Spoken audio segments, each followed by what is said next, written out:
Unity is strength. Make we reason. Make we talk. If we see corruption in any shape or form, we're going to highlight it. Make we talk. Jeffrey Tavares represents yard and broad and the entire diaspora. As long as it affects the life of our nation, uncover the truth. Make we reason. Make we talk. And we don't care about no vumva viva va. No upper echelon. Nobody is not above the law. As long as it not help Jamaica. Make we talk. Make we talk. Unity is strength. Make we reason. Make we talk. If we see corruption in any shape or form, we're going to highlight it. Make we talk. Jeffrey Tavares represents yard and broad and the entire diaspora. As long as it affects the life of our nation, uncover the truth. Make we reason. Make we talk. And we don't care about no vumva viva va. No upper echelon. Nobody is not above the law. As long as it not help Jamaica. Make we talk. Make we talk. Unity is strength. Make we reason. Make we talk. If we see corruption in any shape or form, we're going to highlight it. Make we talk. Jeffrey Tavares represents yard and broad and the entire diaspora. As long as it affects the life of our nation, uncover the truth. Make we reason. Make we talk. And we don't care about no vumva viva va. No upper echelon. Nobody is not above the law. As long as it not help Jamaica. Make we talk. Make we talk. Unity is strength. Make we reason. Make we talk. If we see corruption in any shape or form, we're going to highlight it. Make we talk. Jeffrey Tavares represents yard and broad and the entire diaspora. As long as it affects the life of our nation, uncover the truth. Make we reason. Make we talk. And we don't care about no vumva viva va. No upper echelon. Nobody is not above the law. As long as it not help Jamaica. Make we talk. Make we talk. Unity is strength. Make we reason. Make we talk. If we see corruption in any shape or form, we're going to highlight it. Make we talk. Jeffrey Tavares represents yard and broad and the entire diaspora.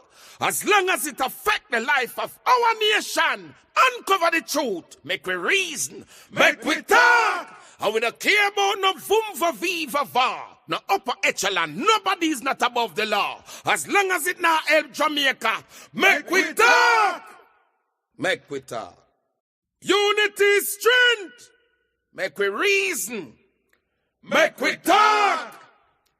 If we see corruption in any shape or form, we're going to highlight it. Make we talk. Jeffrey Tavares represents yard and broad and the entire diaspora. As long as it affects the life of our nation, uncover the truth. Make we reason. Make we talk. And we don't care about no vumva viva va. No upper echelon. Nobody is not above the law. As long as it not help Jamaica. Make we talk. Make we talk.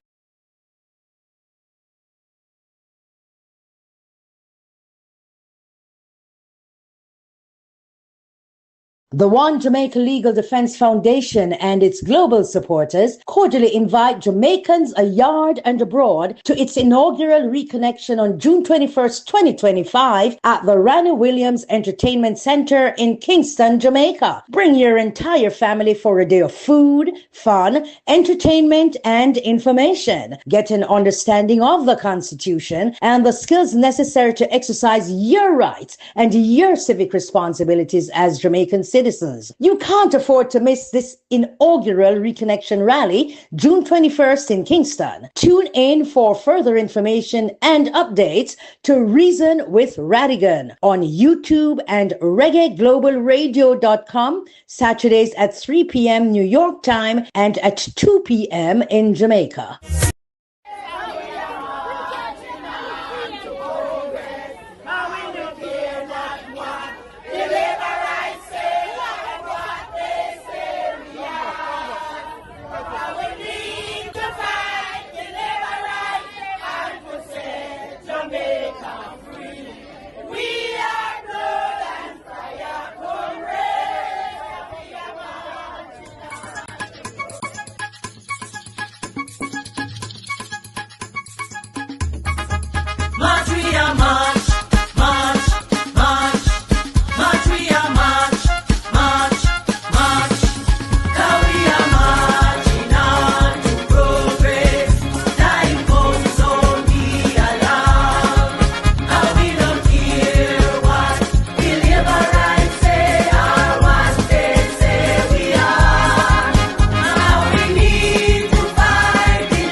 come under some pressure.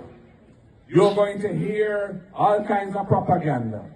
You're going to hear all kinds of lies and deception. There will be tactics used to try and buy you out. There will be tactics used to try and frighten you away. And I only have to say one thing to you tonight, comrades. We are blood and fire comrades. And we're marching on to progress. And we will stand firm. We will not be bought because we are not for sale. Good night, everyone. Good night, good evening, wherever you are, wherever you're listening, watching from around the world and the Eastern Caribbean. Welcome to another edition of the Make We Talk program. Tonight, we'll be speaking to Senator Gabriela Morris, President of the People's National Party Youth Arm and MP candidate for Northwest St. Anne. She will be our special guest tonight. But we're going to start the program tonight with some other exciting things that is facing our country. You all know that Prime Minister Holness is now the chairman of CARICOM, because Jamaica's head CARICOM is Jamaica's turn to chair CARICOM. Yesterday, I get to understand that the police had their expo at the National Arena, and the president of the Caribbean Commissioners of Police Association came out and was congratulating Jamaica on how Jamaica's crime rate is going down. I don't know where he get his figures from, but what I know that maybe because he was invited, he decided to speak on that. And when you invite somebody to a forum, you do not dictate to them what they're going to speak on. They decide to speak on it. That's what I know. If I'm invited to be a guest speaker somewhere, they don't dictate to me and tell me what I must speak about. So obviously the man decided to speak about the reduction of crime in Jamaica. Neither here nor there with me. But as we come on air this evening, I want to say thank you all for coming on. Thank you all for being a part of this program. Remember to like, share, and subscribe. We're going to speak about Audley Shaw seat Manor Yard. And it begs to ask the question, why is it that Mr. Shaw, veteran politician Audley Shaw, is so quiet? Mr. Shaw is quiet. You hear nothing from Manor Yard pertaining to Ambassador Audrey Marks taking over from him. He hasn't endorsed Ambassador Marks at all. And it begs to ask the question, is there some wrangle and tangle going on in the Labour Party camp? Is it that Andrew Holness decided to disrespect Audley Shaw like how he disrespect Carl Samuda and Mike Henry? And I'm being told that there's a lot of money being pushed behind Audrey Marks into Manor Yard seat in Manchester. Manor Yard is not well, you know. Manor Yard is not well at all. But whatever is going on within the belly of the Jamaica Labour Party, I do not believe that you should push somebody into a seat that nobody don't know. And for far too long, the two political parties in this country continue doing it, you know. And they're pushing somebody down in Audley Shaw seat. Quite frankly, my take on it is this. I don't think Miss Marks, Ambassador Marks, is the fittest person to be given that seat, to give him Manor Yard seat. And one of the reasons why I say that, Miss Marks haven't done anything for the Jamaican diaspora of such, you know. There's a lot of Jamaicans in South Florida who is in need of help. And she's aware of it. By the way, the newly minted ambassador to Washington, D.C., General Anthony Anderson, has been given the green light by the Americans, by the overseas organization of whatever the thing is. But anyway, I do not believe that she should be given that seat at all. Is it that there's nobody down in Manayard's seat who can take over from Manayard? Why they decide to push this woman down there? I want you to listen to something that I saw on CVM with Ambassador Marks. And I said to myself, I don't think the ambassador wants to go down there, you know. Or maybe she does want to go down there because she loves the limelight. Good evening to everyone in the chat room. Good evening, good evening. Welcome to the program. Like up the live feed. And please, come on, man. You must can give me some super chat. Give me some super chat, no? I want you to listen to something that I saw on CVM TV. I think it was yesterday, a couple of days ago.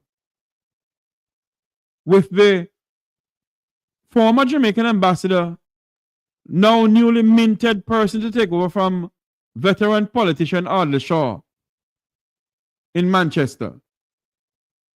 And I want you to listen to this. Because I do not think this woman is fit to go there. And I don't think she wants to go there either.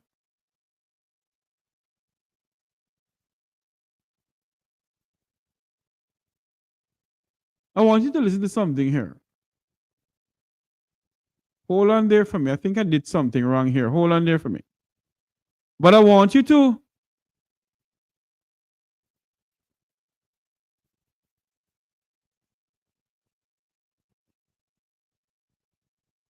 listen to this. Because I think I deleted the wrong thing. Hold on. I want you to listen to this. Did you have misgivings about the timing of your announcement as the party standard bearer? Because as I said in my intro, Northeast Manchester was left vacant for a while. I myself got calls directly from people complaining about what the JLP was doing in the seat and how nobody was there and so forth. Yeah. Did you say this to the Prime Minister that maybe the timing wasn't to your advantage, and of course someone like you doesn't go into something that losing is a real possibility? No, you know, for me, I would not have been more motivated by a safe seat versus a difficult seat. My thing is, where's the greatest need? Because I believe if I have a clear vision and I'm prepared to work and people buy in with me, I'll be successful wherever I go. And that has been my life story. And I you know, you do your best and you show people who you are. And more than likely, if your vision aligns with theirs, they will give you an opportunity. But I did recognize that there were some issues in the constituency, and I did ask the party's leadership to ensure that those things are resolved before I get in. And they did resolve them. The two potential candidates, Mr. McCulsey and Councillor Miller, they both expressed, they had their various discussions, and they expressed their endorsement of my becoming the candidate. And once I know that they were comfortable with me, and then I met the leadership, the political leadership in terms of the delegates, and they expressed their comfort, then I was comfortable going forward. And I'm working very closely now with those same persons. Councillor Miller is my senior advisor right now in terms of what is happening. Oh, he's your senior advisor? In terms of what is happening in the constituency, because at this point he's the only elected representative apart from the MP. So he's on the ground, and we're working very closely and very well together. And Mr. McCulsey has also expressed that, you know, he's available and ready to work as I build out the team. So it is that situation is very resolved, Yes. and we are moving forward.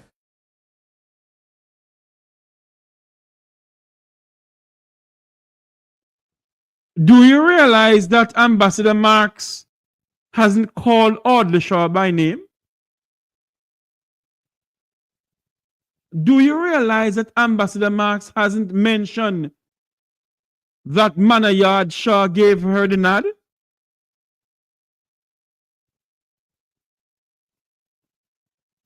Do you realize that? I don't think Manor Yard, Audley Fitzgerald Shaw, one of Jamaica's veteran politician of all time. I don't think Audley Fitzgerald Shaw is pleased with the Labour Party tonight, you know. I think the Labour Party has disrespected this man. Because when you listen to this lady speak, she don't mention Manor Yard Shaw by name.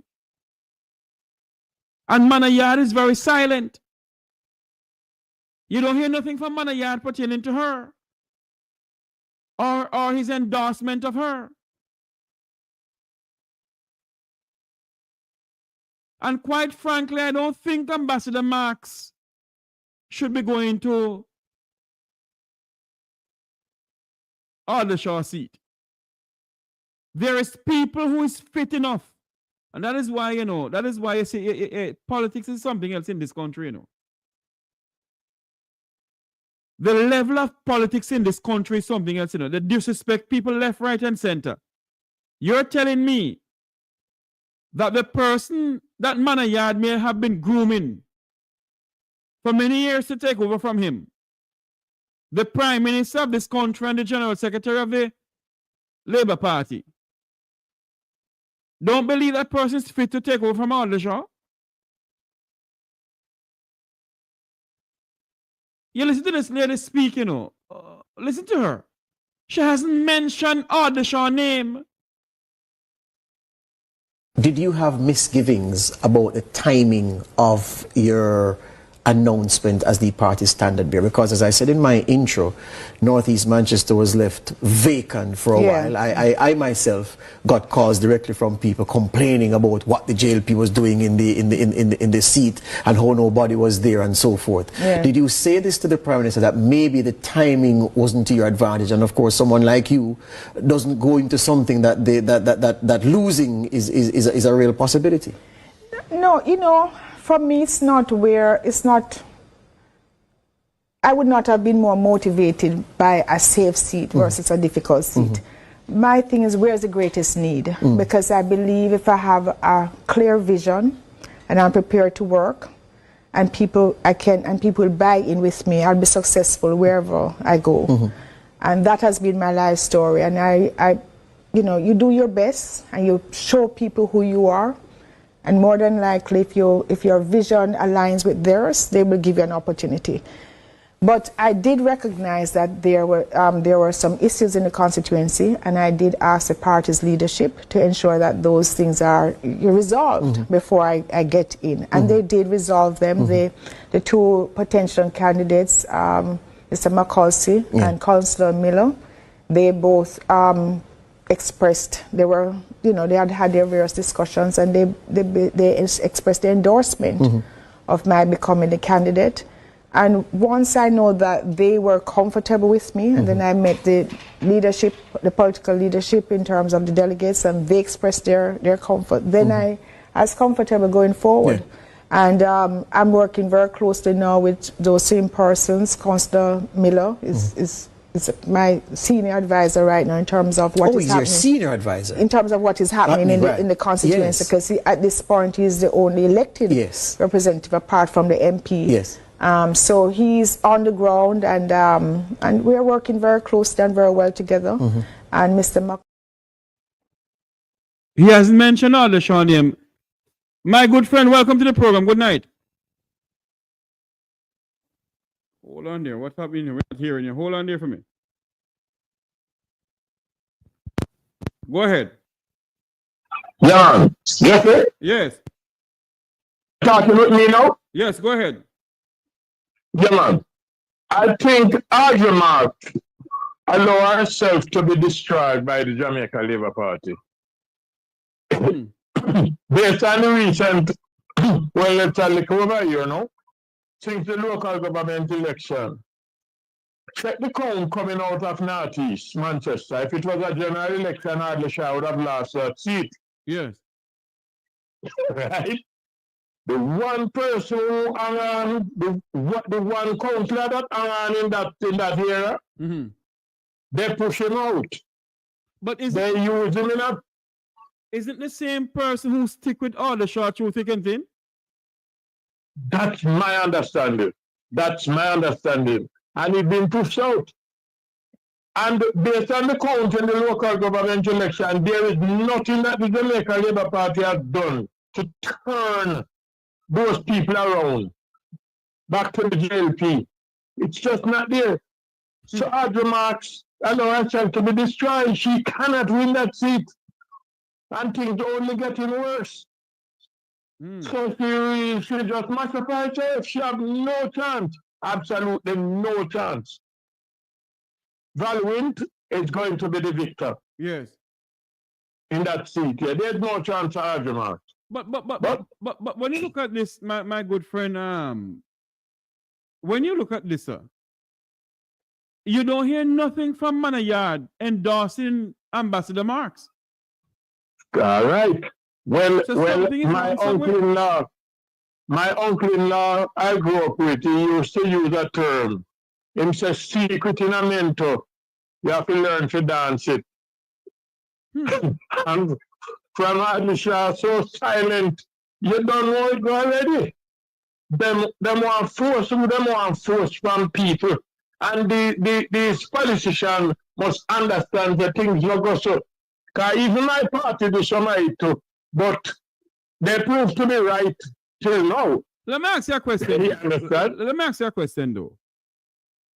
Why is it that over the years, the two political parties in this country see it fit to push somebody down the people's throat in a constituency when they are capable persons in the constituency who can take up the mantle? Yes. What is your views on that? It's simple. It's simple. You know that tomorrow morning, yes, if it need what? It's how much seat the JLP have now? Where them are? 49? Yes. 48? So if you split that in half, if you split that in half plus about 2, and they just decide to, well, we don't want Andrew Willis anymore. Yes. Then just write to the Governor General, and that is it. You understand? You would have to go. So now these leaders now make sure that people who they put in any seat is somebody who will support them through thick and thin. Oh. That is how I look at it. You have to choose people who, you remember one of the time Edward got find himself in a little problem. I think them they just want about 2 or 3 somebody, Yes. Else and he would be gone. So this is what Andrew is doing now. Andrew not have much support. Andrew not have much support in the house right now, Let me ask you something, Sir Max. Sir Marsh. When you look on what is going on now in the political climate in our country, and before we do that, let's say this. Stand by, we're going to join Senator Gabriela Morris, President of the People's National Party Youth Arm, MP candidate for Northwest St. Ann. She will be my special guest this evening. We're going to have her come on at 8 o'clock, 7 o'clock Jamaica time. So please stand by for that. But when you look on the whole political climate in Jamaica now, and you have an ambassador who, in my honest opinion, didn't do anything good as ambassador in Jamaica, in Washington for the Jamaican people. And she's coming now, want to represent Manchester Northeast. You think that she'll do well in all the charge sheet? See? Listen, she will not do well, but why she get the nod? She's a friend of Andrew Willis. and she will support him. She will be one of his wins and lackeys that would say yes to anything. But when That's the only thing. But when you have a man like Audley Shaw, who hasn't come out and said anything about this, you think Audley is just being quiet and working under the scene there? Let me tell you, so we're not fool. Me just I tell you the proverb when my uncle-in-law who I grew up with used to use: secret in a mentor, learn to dance it. It must be a reason why Audley Shaw is so silent.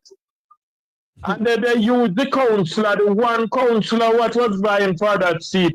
They use him in a photo, take a photo up and use him in there and showing that there is unity. Then they just take people for fool, When there is no unity. That's what these people doing. Eh? When there is no unity at all.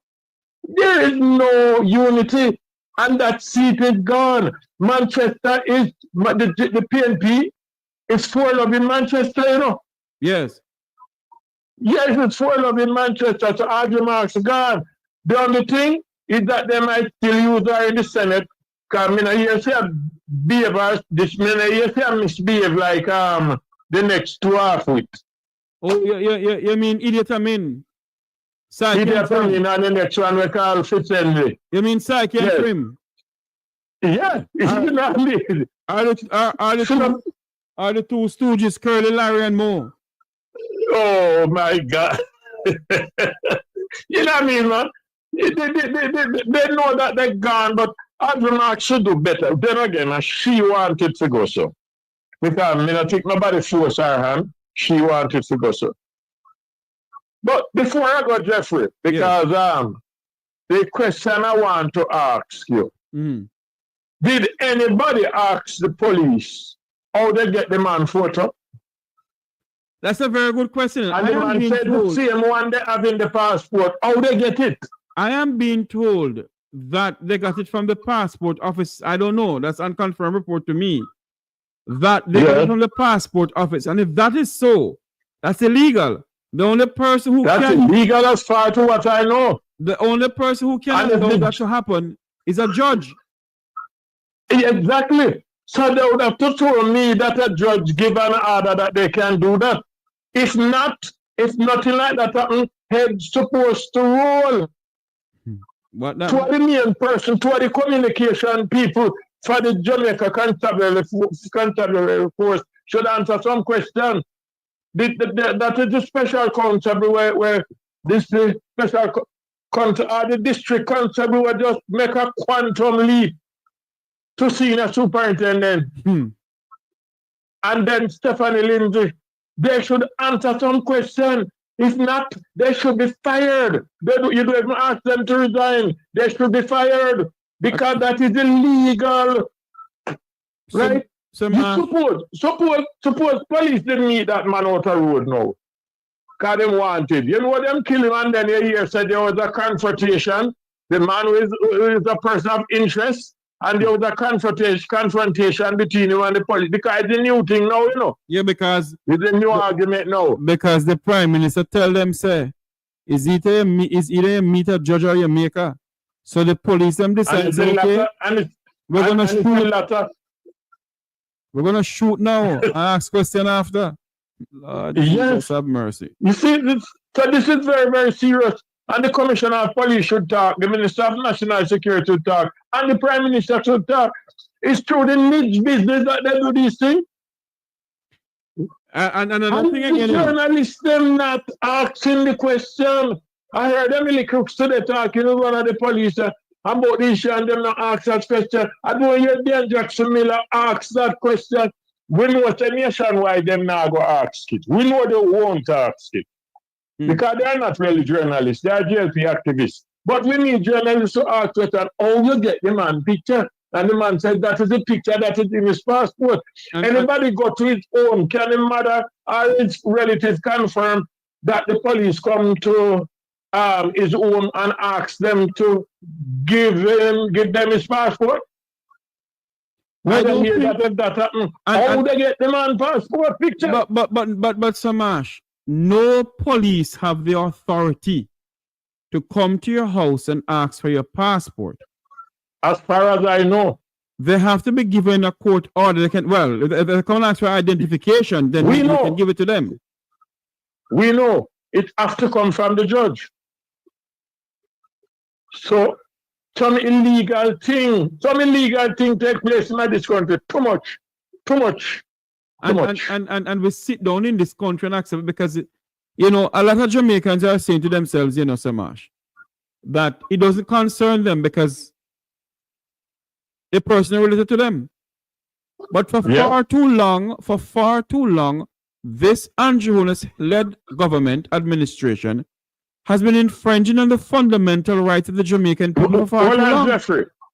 Jeffrey, them have a counselor from somewhere across the water. She said that Michael Andrew Holness administration. But almighty God, you know. So this Andrew Holness administration continue to do this thing. And it can, in one place in the world it can happen, you know. It's one place in the world it can happen. And Desmond Mackenzie tell us where it can happen, you know. You know where it happened? Yes. Jamaica. Oh yes, because we in this country allow these people when we come out. You hear what Mr. Place name though? What? Jamaica. Yes. And Desmond Mackenzie just you know, I'm a big minister of local government. I mean, well, they should be giving the thing the Ministry of Low Class Government. Oh my God! It's Gabriela Maris coming on your program this evening, no, sir? Yes, sir. Beautiful young lady, educated young lady. Indeed, I tell her that one Marsh said to tell her that I love her. She could be my granddaughter. She's a beautiful lady. And tell her myself to come on and do the work and make Jamaica a better place. She's the youngest senator in the history of Jamaica. And she's vying for the seat in Northwest St. Anne. Oh, yes. Is who she going up against? She's going up against Crystal Lee, I think. Crystal Lee. Yes, I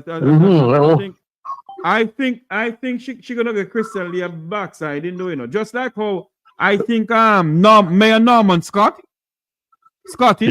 gonna give that man in St. Elizabeth a behind in too. Mayor Scotty and Danny, and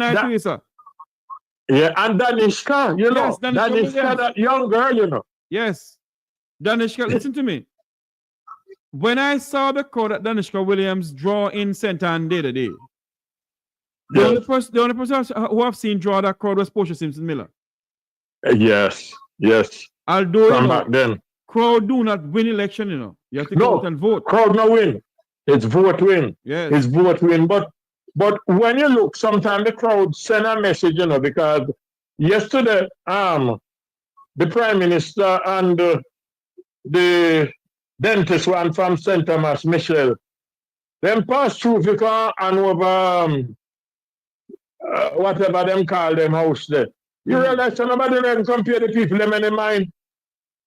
And they shoot themselves. And not before go ahead. Yeah. Just before I don't want this point. Let's leave me, Jeffrey. Yes. Can you tell me in an election here, months before an election, a wage agreement, and you telling the public sector worker that you can't give them no money? Listen, and listen, because what you're going to give them is 0 point something. Whatever 0 point something is, it means nothing. And the next 3 following here, when you work it out, again, it's going to be nothing because you know the inflation going to come in and the 0 point something we promised them, you know. Right?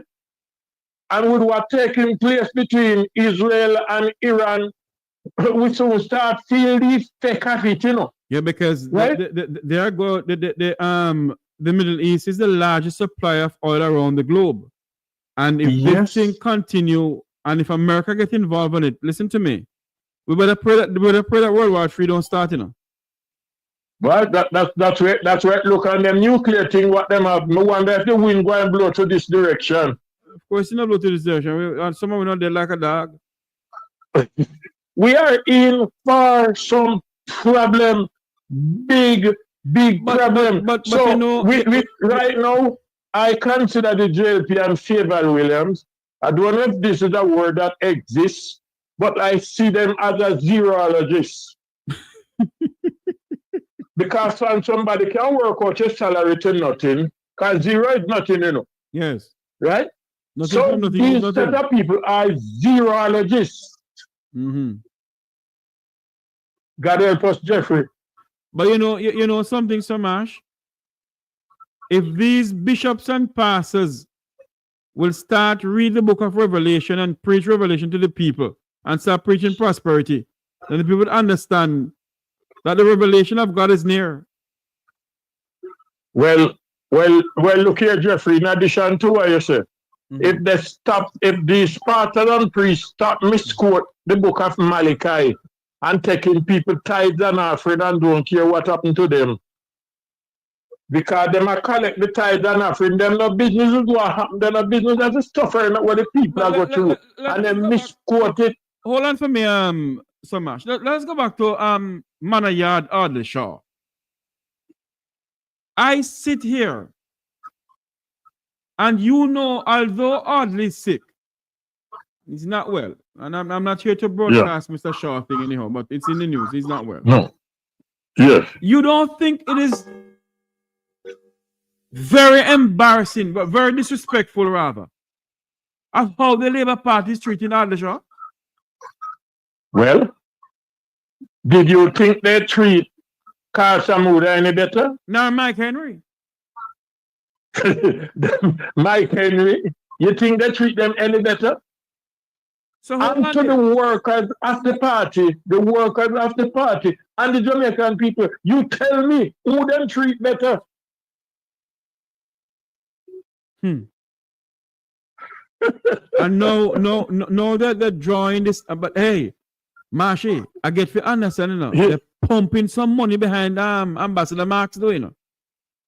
Yeah, man, they're not gonna do that, man. I hear that they're pumping some money behind her, you know. Good source, out of the Labour Party camp. Yes, and I heard they're pumping it behind her. Yes. What the people need to do is to take the money. In other word, even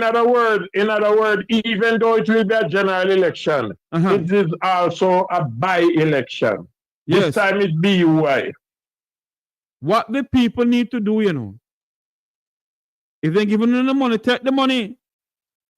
Take the money and yam them out and then vote them out. Take the money. And the people not so simple anymore, you know. No. Not simple anymore. Jeffrey, I have to run. You hear? All right, my friend. Thanks for calling. You take it easy. Yes, man. Thanks for calling. Good. Thank you. We are standing by to join Jamaica's youngest senator.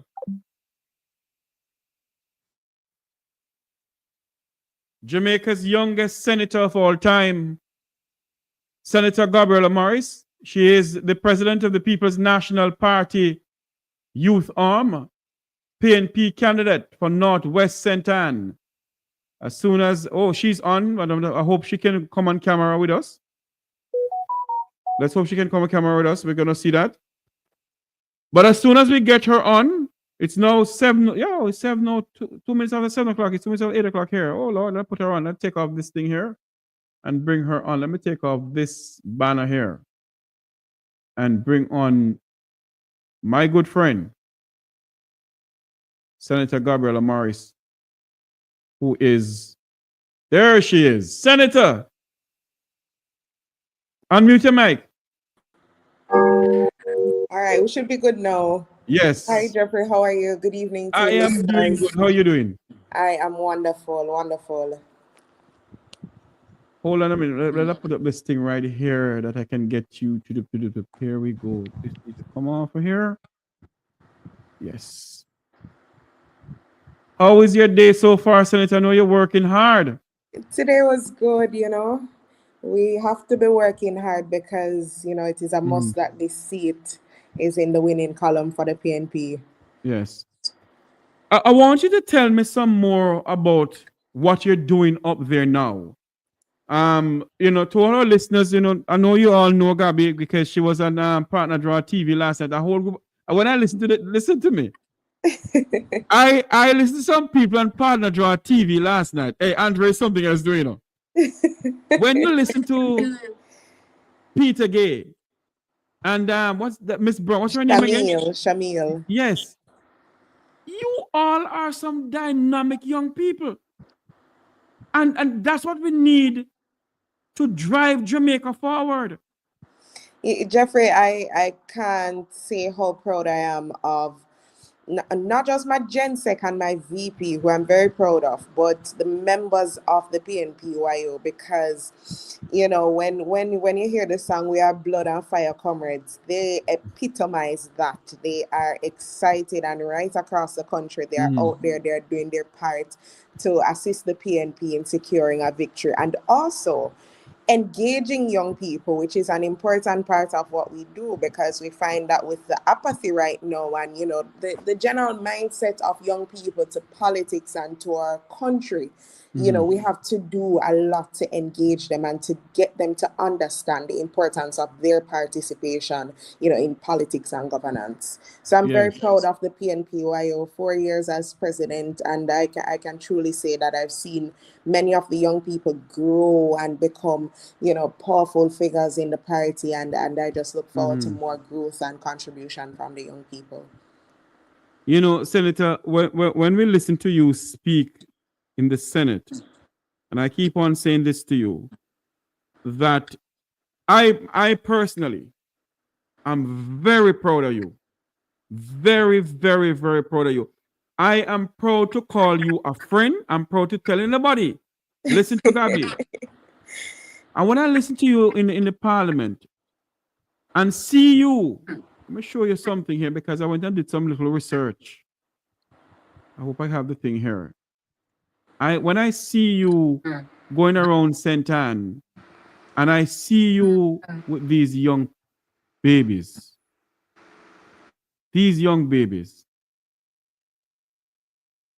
believe you me, I feel proud. I really feel proud. It's a joy, Jeffrey. It's a joy. I genuinely believe that, if you're going to serve, if you're going to be involved in politics, you really have to have a love for people, because it requires you to really listen and sometimes to get involved in their lives. And it takes a special kind of love. And, I just want to start off as well by bigging up my family, my constituents in Northwest St. Anne. I know some of them are on watching, and I just want to say good evening to them and send them a lot of love, because since coming to Northwest St. Anne, they have worked with me and walked with me sometimes for hours. And they have really, really welcomed me with open arms. And I'm grateful for their support and grateful for their confidence that they've placed in me to be their champion who will represent them in the parliament. We're on here tonight because we want to speak about something that's dear to your heart that you want to get some assistance with. We all know that you're doing a remarkable job in Northwest St. Anne right now. But there is dire need for the young people of St. Anne.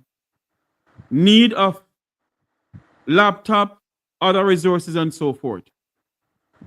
And I want you to speak to us some more. And as a matter of fact, before you speak to us about that, let me go to something that I took off the I think this is it. I think this is it. Jamaicans at home and abroad, this message is for you. I'm Senator Gabriela Morris, your People's National Party candidate for Northwestern St. Anne.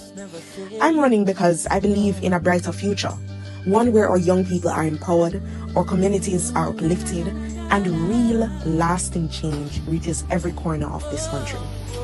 The campaign that I'm running is not rooted in big donors or special interests. It's rooted in the people. And that's why I'm asking for your support. As I've walked this constituency, I've met up on so many people who are just trying their best. I've met upon people who are having challenges accessing healthcare because it costs way too much. I've met upon families who have to decide which child to send to school on which day because they just don't have the resources. I've met upon people who are struggling to keep a roof over their head. I've met upon people who want help because they're facing food insecurity.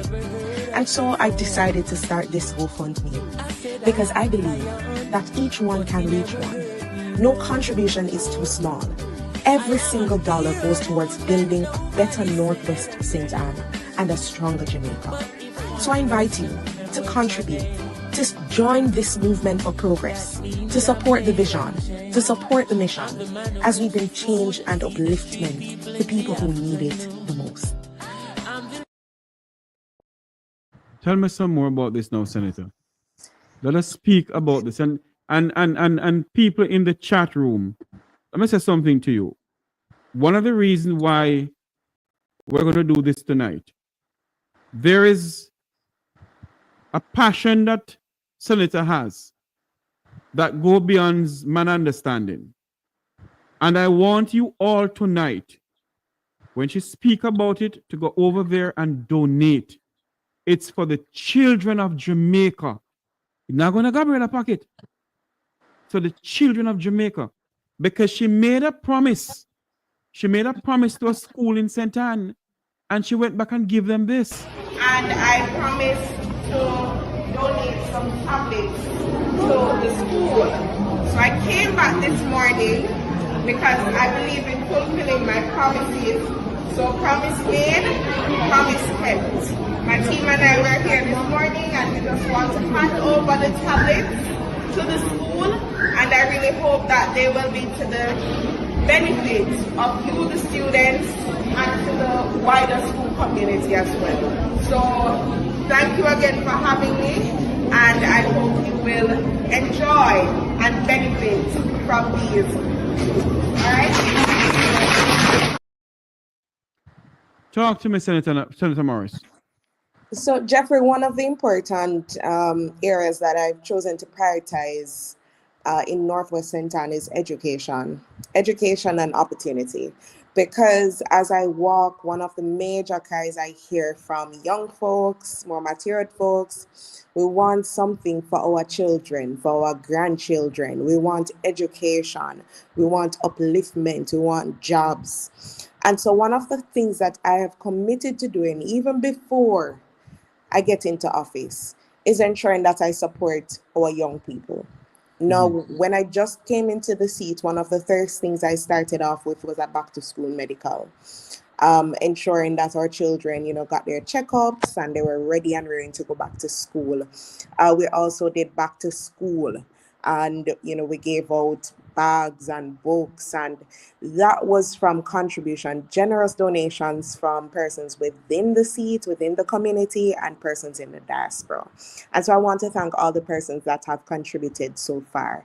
We are in that time again, and many, I tell you, sometimes when I'm walking and I hear the stories, I get emotional because I know that these people, they are working hard. They are working hard, they're trying their best. But in a country like this, where there are so many challenges, it almost feels like a crime to be poor. And many of the parents just want to see the best for their children. And so I'm doing this because I believe that we have to lend a helping hand where we can. And we're not in government yet. So we don't get the bulk of resources that an MP might get. But we have to do our part in ensuring that our young people, they have access and they have opportunity. And that is what this GoFundMe is really about. As you say, it's not going into my pocket. It's not for me to campaign with. It's really for giving back to the community. I've also met up on young mothers. Just, this week I heard a story of another one, and it's heart-wrenching because, as I said, many of them are trying their best. It's not that they're unambitious or they're not trying. They are doing their best, but they need some extra support. And so this GoFundMe, the proceeds from it will go towards ensuring that we can assist some of our children. I tell you, Jeffrey, just when the party leader was here with me about 2 weeks ago, and we gave out 3 tablets. And when I tell you that the need persons kept reaching out after, like, I don't have hand. And so we are Wow. really calling on persons who believe in Jamaica, who believe in the power of our young people, who believe in a brighter future for our children, to come on board and assist us in helping to meet some of these needs. So Yes. we want to do some tablets. There is such a great need for tablets. You know, one parent, she said to me that, boy, is her phone her child has to use to do his homework. So when she goes to work, you know, they don't have the phone to use and homework can do. So it's situations like that that we want to change. We want to ensure that children have the access for education, and access includes having a phone or a laptop that they can use to further their education. We want to ensure that we can do some more grocery support, because I've started a program where I've done care packages for our elderly persons, those who I know are shut in. And, you know, we want to do some more of that. We had a porridge program one morning, and I underestimated, you know, just the impact of it. We got some donors from the community, and we said, all right, we're going to breakfast for some of our seniors and deliver it to them. And we never have hand. Wow. So it just shows that there are people out there who genuinely need support. Food insecurity is on the rise, and I think we don't talk about that enough. The number of Jamaicans who are struggling to put a meal, not even a healthy meal, you know, just a meal on the table, it's overwhelming. And so these projects, they help to alleviate the hunger that many of our people are facing, quite frankly, in silence. So we want to do more of those projects, care packages, feeding programs, also looking at how we can support some of our young mothers with baby clothes, pampers, that type of thing.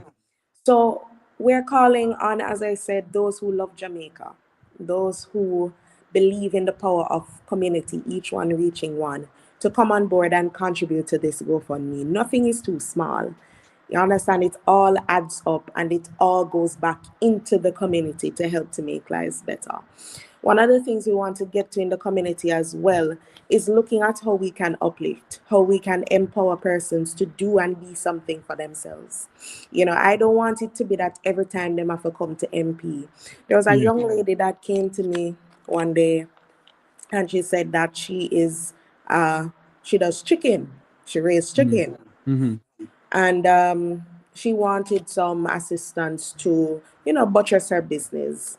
Mm-hmm. And she was able, after getting the assistance, to come back and say, all right, here, assist somebody else. And Wow. those are the types of programs that we want to Yes. encourage in the community, where persons understand that when they get a hand up, it is an opportunity to uplift someone else. And so we're starting this train. You know, we're starting this movement for persons to come and contribute to young people like those who have so much talent, they have so much ambition. All they need is a chance and assistance. So I'm encouraging everybody, remember, no matter how small, just Yes. give, because each time you give, it can change somebody's life. It might seem small, but it all adds up to a meaningful outcome. And where can they give? Because I think I did something here. I took off something that you sent to me. I don't know how. I think I can get it here. How do I get it up to here now? Let me see something here. Is it this?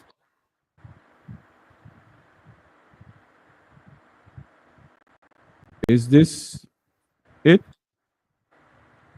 Okay, so what I'll do is I will send you the link, Jeffrey.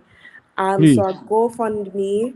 I know that many persons in the diaspora were having trouble giving to our normal campaign account, so we've created this GoFundMe so they can contribute there. Right, Send it to makes me it now. a little bit easier. So Mm. I'll send that to you in a little while so you can share it.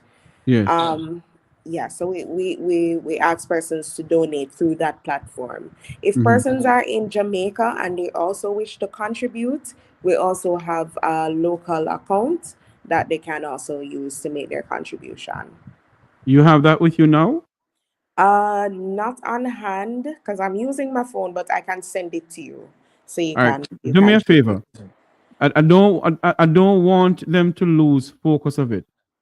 I will allow you to come off, send it to me now. I can post it here as you're on and you come back on. Can you do that? Okay, all right, perfect. Please, because I want, yes. We're speaking to Senator Gabriela Morris. She is the MP caretaker for Northwest, well, MP candidate rather, for Northwest St. Anne. And she needs help to assist some people, well, all the people and who she can assist in St. Anne. We're listening, watching from around the world and the Eastern Caribbean. This is the Make Talk program. Remember to like, share, and subscribe. Like, share, and subscribe. Okay. Let me. One moment, please. Take a quick commercial break. Come in.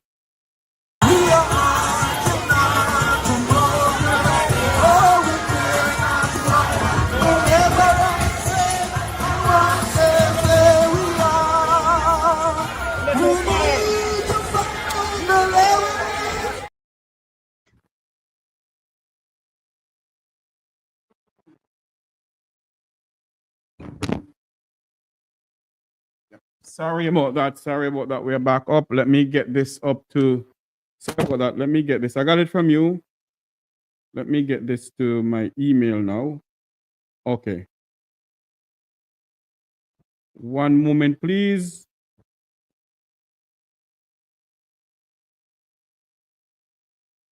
Somebody said to tell her hello. Former Jamaican ambassador Luma Samba. Unmute your mic for me.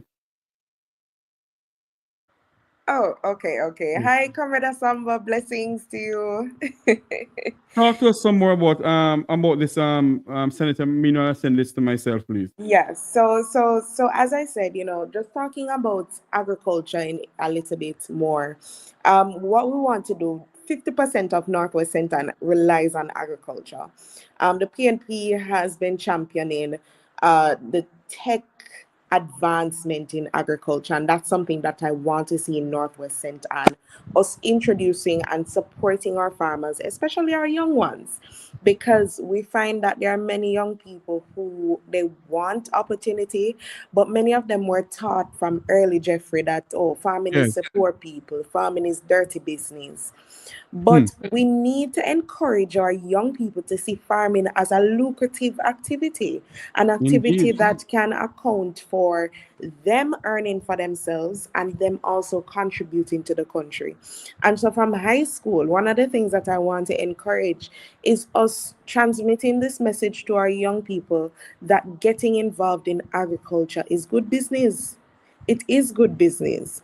And we want to also, through RADA, we want to provide more support to our farmers. When we talk about places like Muros, Buxton, Hazelwood, you have Yes. some of the best farmers in Jamaica, some of the best land in Jamaica. And so we want to support our farmers through RADA with seeds, with training, with technology. Greenhouse technology is one of the things that worldwide has taken off and is well suited for our climate as well. So we want to introduce that kind of technology to our farmers so that they can produce better outputs, and it can buttress the stock locally, and they can also begin to export. So that's one of the things that I want to see realized in Northwest St. Anne, and I hope that through my involvement as Member of Parliament, it will not just be a dream, but will become a reality for our farmers across the constituency. Indeed. Continue for me, Senator, because I'm trying to get this up to pin the system and to click it myself to see it works from my phone. But let me see if it can work from this end. So you just continue talking for me and get this up here, please. Yeah. So we're talking about agriculture. We're talking about youth empowerment. One of the things that is a sore point in the constituency, I know, is the spaces and opportunities for young people. We have community centers that are just run down. We have community centers that are incomplete for years. Community centers that are locked up and not being used. one of the things that I believe our communities, our constituencies need, this is not just for Northwest St. Anne, but is right across the board. To encourage and engage our young people, they need spaces. They need safe spaces. And so these community centers are not just for show. We should actually be using them to host activities for our young people. And I'm going to drop this in, or more mature people or elderly. Because, Jeffrey, I'm on a committee that is looking at legislation geared towards the care of our elderly. And one of the things that came out in the discussion that I found a bit surprising was that they said that one of the recreational activities for many of our seniors is going to the post office, is going to clinic. That's about, the most engagement some of them get. And I believe that if we want to build a stronger country, stronger communities, then we have to have a thing that you call intergenerational alliance, right? And that involves our elderly population, our middle-aged population, and our younger people, all getting in spaces where they can share and transmit values. Because for me, as a young lady who grew close with our granny, I know the wealth of experience and knowledge that comes from interactions with our elderly folks. And so what we want to do is use these community centers as spaces where we can facilitate that intergenerational transfer of knowledge. So we want our older persons to come in. They have skills, knitting, baking. We want them to share that with young people. We want to give them an opportunity to train the next generation and pass on the skills and knowledge that they have garnered. We want to use the community spaces as places where we can have homework centers, right? Where we can have summer classes. Right now it's summer and many of the kids are at home by themselves. That has to change because it is unsafe, first of all. It is unsafe. And we want young people to have engaging activities that can actually benefit them. So that's one of the visions that I have for Northwest St. Anne, ensuring that our communities have a community center that they can actually use to host activities. Our schools, Northwest St. Anne is Brownstown specifically is the educational capital.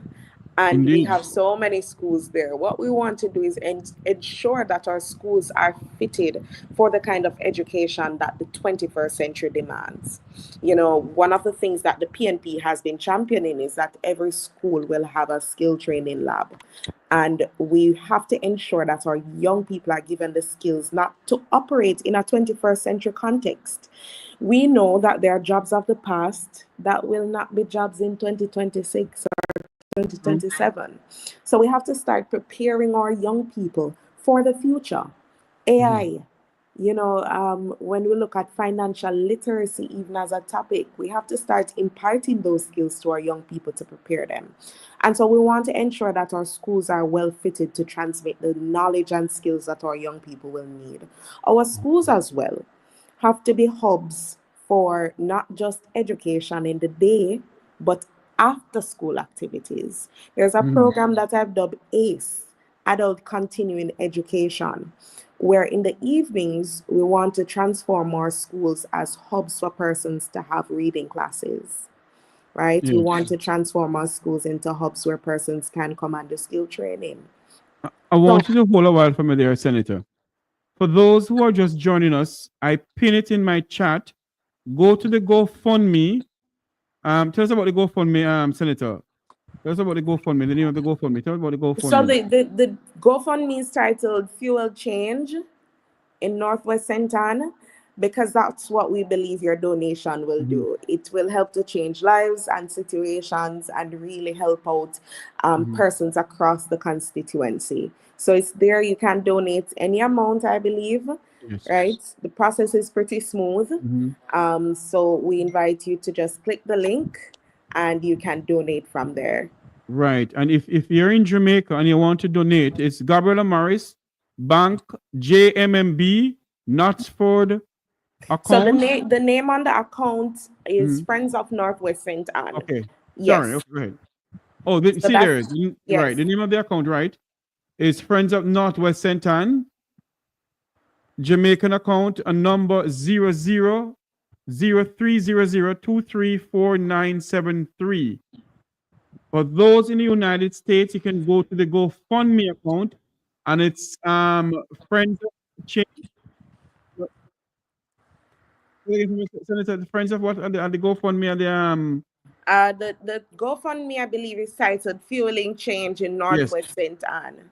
So just go over there and donate. It's already pinned in the chat room, and if you can assist, it's to help ladies, young ladies with sanitary napkins, sanitary pads rather, and books and pencils and laptops and tablets and so forth, because they truly need it. If you're just joining us, we're speaking to Senator Gabriela Morris. She is the president of the People's National Party Youth Arm. She's the candidate for Northwest St. Anne. She is trying to get your assistance here tonight to assist with some needy cause that is needed in St. Anne with our young people there. See, I have lost Senator now. Senator, are you there with us? As soon as she can get back on, she will get back on. So we have pinned it in the chat room. Oh Lord, we have lost her.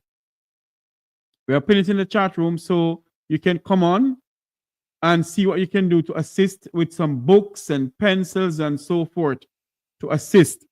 As I said to you, it's not going in her account. Not going to her. It's not going to her. The name of the account, let me take off this part here.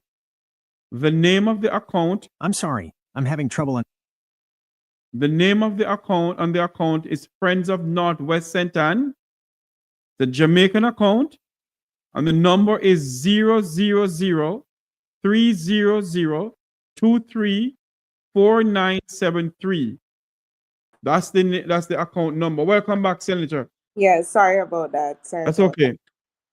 So tell us some more. Let us push this GoFundMe. Tell us some more of the GoFundMe. Talk about the GoFundMe. Where should they go? Let us push this, that we can assist people to go over there. So we have a goal of $30,000. As you said, we're trying to get as close to that goal. So we're really looking at persons in the diaspora using that GoFundMe. If you are in Jamaica, you can also use the account Friends of Northwest St. Anne, right? And as we said, the proceeds from this, it goes right back into the community. Jeffrey, I want to take some time as well to acknowledge. Go ahead. Acknowledge, the whole hour is for you. Go ahead. To acknowledge one of our donors who has come on board and donated some sanitary napkins that we can give to our women. We know period poverty is a big issue in Jamaica that is not often talked about, but we know it is an issue and we have chosen to do something about it. So we'll be donating that to women across the constituency in the next few weeks. I want to thank that donor for their generous support. We've also received, contributions on laptops and tablets. I want to say thank you to all those who've reached out so far. And there are a number of other projects that I don't want to speak on yet because they're not complete. Yes. That, we have started in the constituency. We were able, we're not in government, so we're really not supposed to be helping with some of these things. But when you hear the cries of the people, it is hard to ignore. It is hard to ignore their suffering, so we have chosen to do what we can to make situations a little bit better. Senator, I want to drift a little bit from what we're talking about. We're going to go back to it. Listening to you, are you overwhelmed sometimes? I think it's natural that it can become overwhelming when you're in any field, and politics is a care field. It is a care field because it requires you to care, and sometimes the needs can be so overwhelming. You want to help so many persons, you really do, but even when you are a member of parliament, you can't help everybody, and that's sometimes hard to acknowledge, but you do as much as you can. And I believe that the whole role of a representative is to go into the parliament to speak for your people, to make representation on their behalf. But there's another side to it, because for me, I live in St. Anne. I live among my people. So I see them all the time. I go to them yard and sit down, drink tea, eat fruits. So it's hard for me to ignore some of the challenges that persist within the constituency. So yes, it sometimes it can become overwhelming because you really want to do as much as you can. But I believe that it's a labor of love. It is care work, as I said, and it's something that I genuinely find purpose in doing, because I know that I can do my part to help to make their lives a little bit better.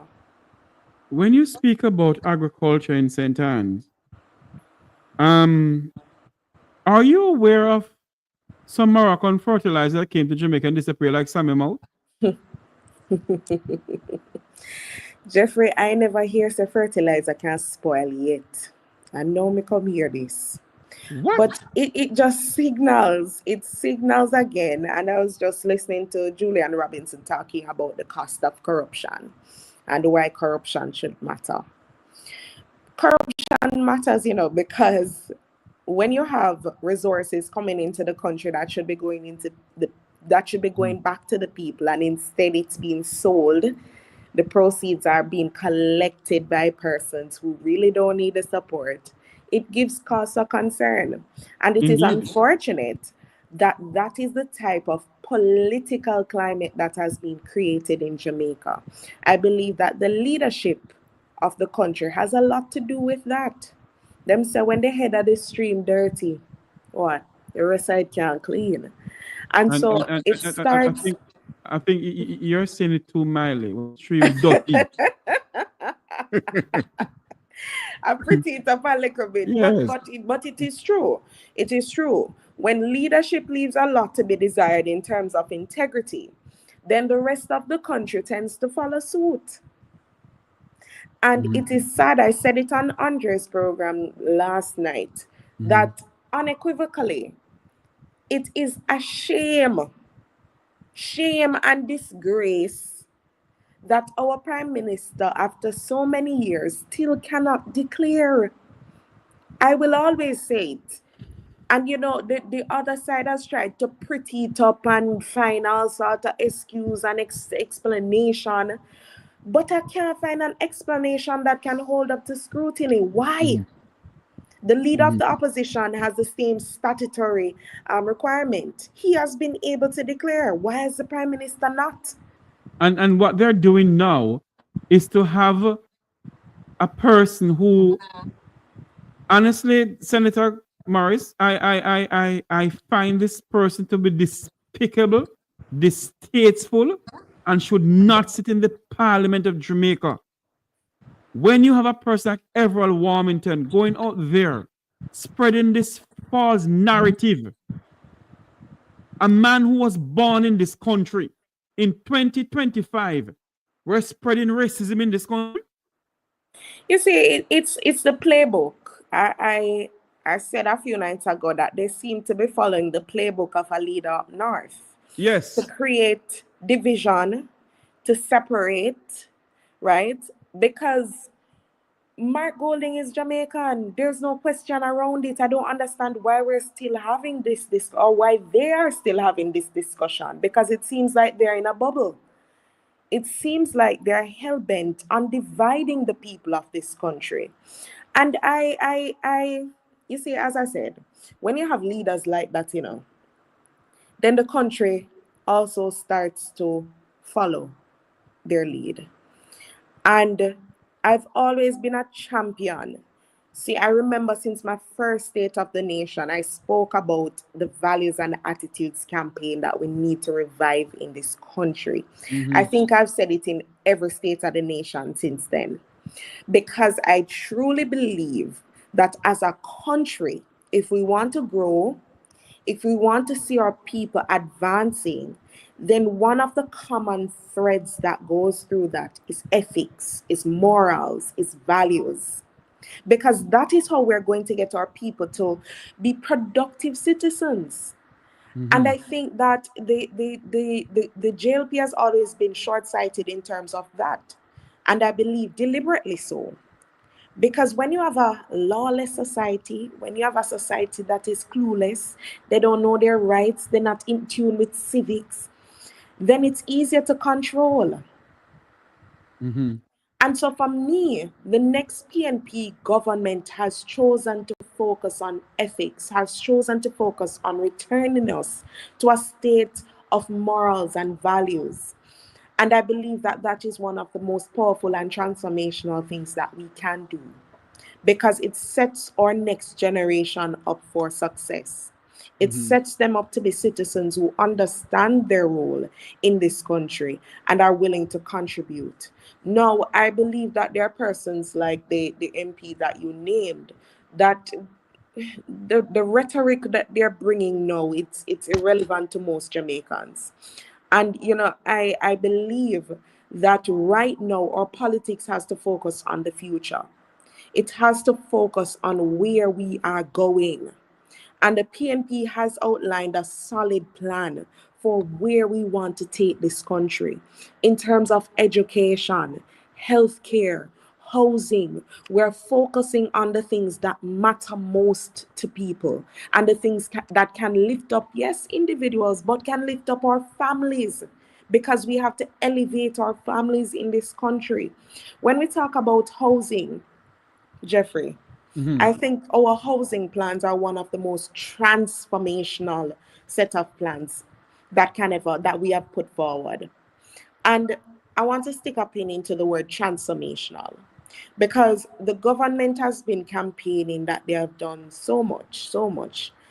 But I asked the question this morning of a supporter of the other side. What are the transformational programs? What are the things that we have done in the last 9 years to change our society? The Prime Minister promised, let's talk about housing. He promised social housing, right? And that in a year they would give 1,000 houses to persons. Only 300. So that's a failure there. In terms of sorry, and I am being told that the Auditor General is doing some investigation on the social housing program that he has. That is right. That is right. They promised 70,000 houses, you know, and only 18% have been delivered so far. Senator, So that's a failure.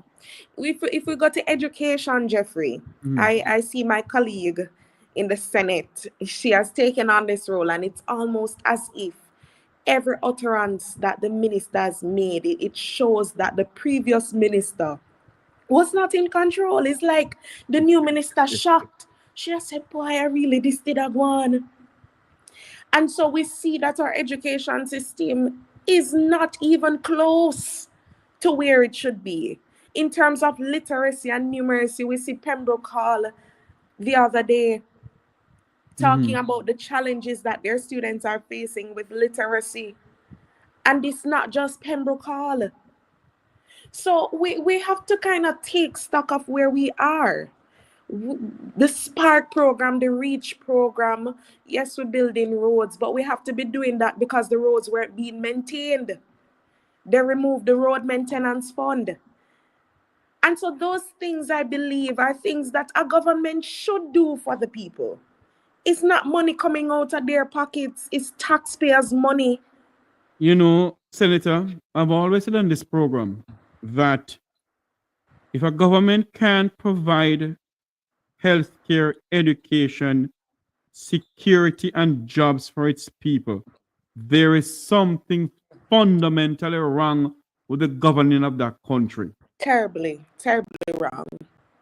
And I want to go back to the housing program you're talking about. It is being rumored around because a good friend of mine who is a journalist keep on saying to me that the National Housing Trust in 2017 said that the system that Mr. Golden and the PNP is talking about can't work. So I said to the person, Mr. Golden is talking about it now. Has anybody from the NHG come out and condemn what he's saying? They can't answer me. Jeffrey, the NHT is essentially being raided. Every day. It has been raided for the past few years. And all we are saying is that 11.4 billion that is drawn out of the NHT to supplement the budget, what we should be doing is using that money to actually build low-income houses for the people of Jamaica, because that is the mandate of the National Housing Trust. The Prime Minister now, in his effort to quote-unquote choose Jamaica, is talking a lot about low-income houses. But where was that concern and where was that discussion when they chose to do Ruthven Towers, where they're selling apartments for 28 million and 35 million? And there's so many raft of problems that are associated with Ruthven. Where was his concern for low-income housing then? And so what the PNP is proposing is doable. The people have sacrificed, is them hard work money, them take and put into NHT. And they should be able to get that benefit because they've invested in it. So we have thousands of young Jamaicans. We have thousands of civil servants who for years have made their contribution and they're crying out and still they can't own a home. What we want to do is to use their contributions to ensure that we can build 50,000 homes for low and middle income earners. We want to ensure that our young people who have contributed for over 2 years, they can get some support through the Young Owners Deposit Fund, where they'll get $500,000 as a grant. It's not a loan because our young people already have enough loan, student loan. So we want to give them that grant towards their deposit so that they can own a home for themselves. We want to look at housing, right, in terms of removing the insurance that people have to pay, because we believe that housing is transformational. It is one of the things that can reduce poverty. It is one of the things that can change the trajectory of families. It is one of the things that can encourage generational wealth. I said in Westmoreland a few weeks ago at the youth rally that we need to see a house not just as a structure, but as an asset. It is an asset that our young people can use to further our business, because what? You can put down a house as collateral, and take out a loan for your business. Your business grows. You can own more. You can produce more. And that is not just good for the individual, but good for the country. So in terms of transformation, these are the policies that we have to focus on. Not just reactive policies, but policies that will actually change the trajectory of people's lives. And housing is one of those things that we are committed to focusing on.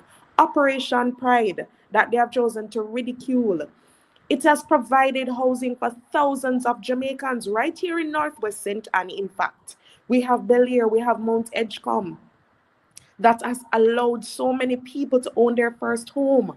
What we want to do is complete those operations, right? And ensure that we can improve the housing stock and increase the housing stock, because the demand is great, and if we're not producing enough, then the price of houses, it stays up and people are priced out. Jamaicans are priced out, because how many Jamaicans can afford a $40 million home? So our commitment is to provide housing that is affordable. I sure can't afford it. And most young people can't. They really can't. And that's why we're seeing, the story of our athletes leaving. It reinforces the narrative that many of our people have. Yes. That if they want to succeed, they have to leave. If they want to elevate, they have to migrate. And it is sad because we're losing out on some of our brightest and best. And what we want to do as the People's National Party is create a country where people can stay and thrive, where people can begin to reimagine their lives right here in the land Yes. that they're born, where Jamaica can truly become the place to live and to work and to raise families and do business. That is what we're seeking to create. Because currently, it is sad that we see Jamaicans, feeling so desperate that they need to cross the border, they need to jump the wall to go in search of a better I'm life. telling you. And so it is imperative that we begin to look at how we can change the fortunes of Jamaicans right here at home, improving healthcare. We have health poverty, Jeffrey. When I see the government talking about reduction in poverty, right, I put forward the point that what we still have is income inequality, where the gap between the rich and the poor is still so wide. What we still have is child poverty, where many of our children can't get a square meal. Parents have to be choosing which and which child to send to school, which and which day. We still have food insecurity. We still have persons who can't even think about their health because healthcare in this country is so expensive. You touched on a point a while ago, Senator. I am in most of the taxi association group on WhatsApp in Jamaica. I asked them why they put me on there. I said to them, maybe because my mouth is so big. And when I saw videos coming in of Jamaicans lining up from 5 o'clock the morning just to get a piece of KFC, I asked the question, is poverty really down in this country? Poverty can't. Hold on to me, Senator. I have a call coming in. I think it's for you. Good night, caller. Welcome to the program. You're live. Good night, Jeffrey. Good night. Good night, wonderful member of parliament. Is she there? Yes, she is. Good night. It's Miss P. Yes, Miss Mars. Hi, Miss P. It is Miss P. Yes. I How don't you know me, doing? but now what I call it. We just a come to work. Okay. So me live in a consistency, as you know. So me see all of the work we are do. I will be right behind you. Thank you. We are Thank support you. you, and I do my part. I do my part. I convince young people, I show them and tell them everything. Tell them so they don't believe but googly. And we are get them, man. Them a come. Them a come. Let me ask you something, Miss P. Miss P, let me ask you something. What, as you live in Senator constituency, what do you want her to do if she become the member of parliament for the constituency? All right. We know say it a go rough at the first time. But for me, I would like young people get them active. One, get them with she and Nikita Birchall and next day down so. Most of them work in the hospitality business. Get them better livable wages. Fix the road as soon as you can. And even right now as we speak, we see them cars from mall are dropping the road and now spread them out. In the name of Jesus, it's somebody them who drop the mall in the road. From Kima to Bamboo, they are begging them to spread them out. Yeah. Right? All right. So back to what I said now. Fix the road, get the road up and running. And in the long run, if you stay out best, you can get water in the community alongside with the housing problem. And everything done. And that's what people want, you know. Yeah, that is true. We live in a Bamboo, it's a farming area. And people work as well. People have delicate business. Because she want the ground as you see. So the only thing people want now is few of you who are work, who want livable wages. For those who is not working, try get them in a something what them can do, not because they know them are comrade and them are carpenter. We not give them no plumbing work, carpenter work they can do. You understand? I know one of the key things, but everything can done one time. You have some people that need Jamal, they need some reading, want to motivate up themselves.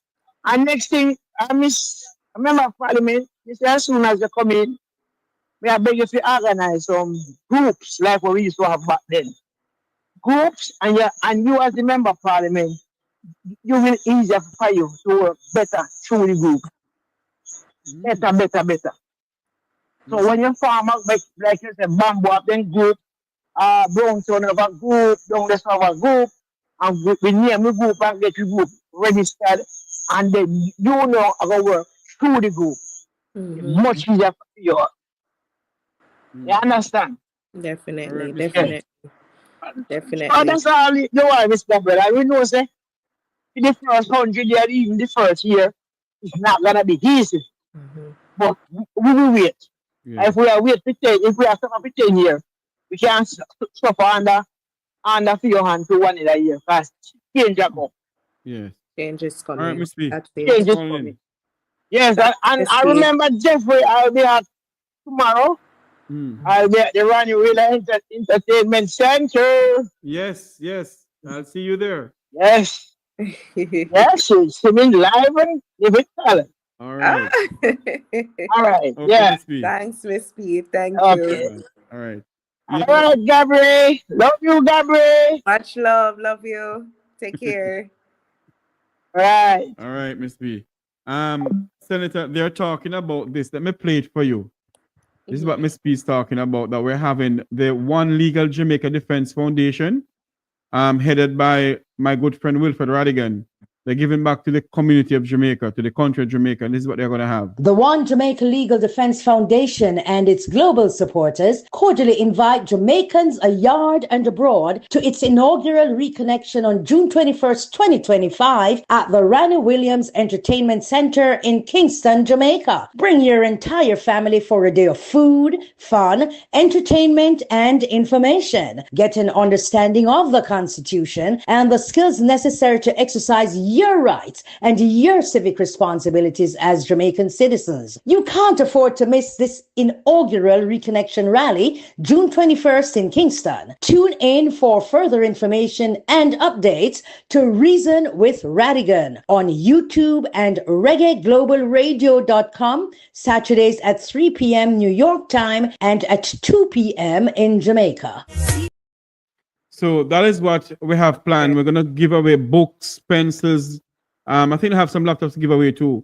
So, awesome. Go on down there. But I want to go back to what you were talking about a while ago. Miss P touched on something that have me thinking.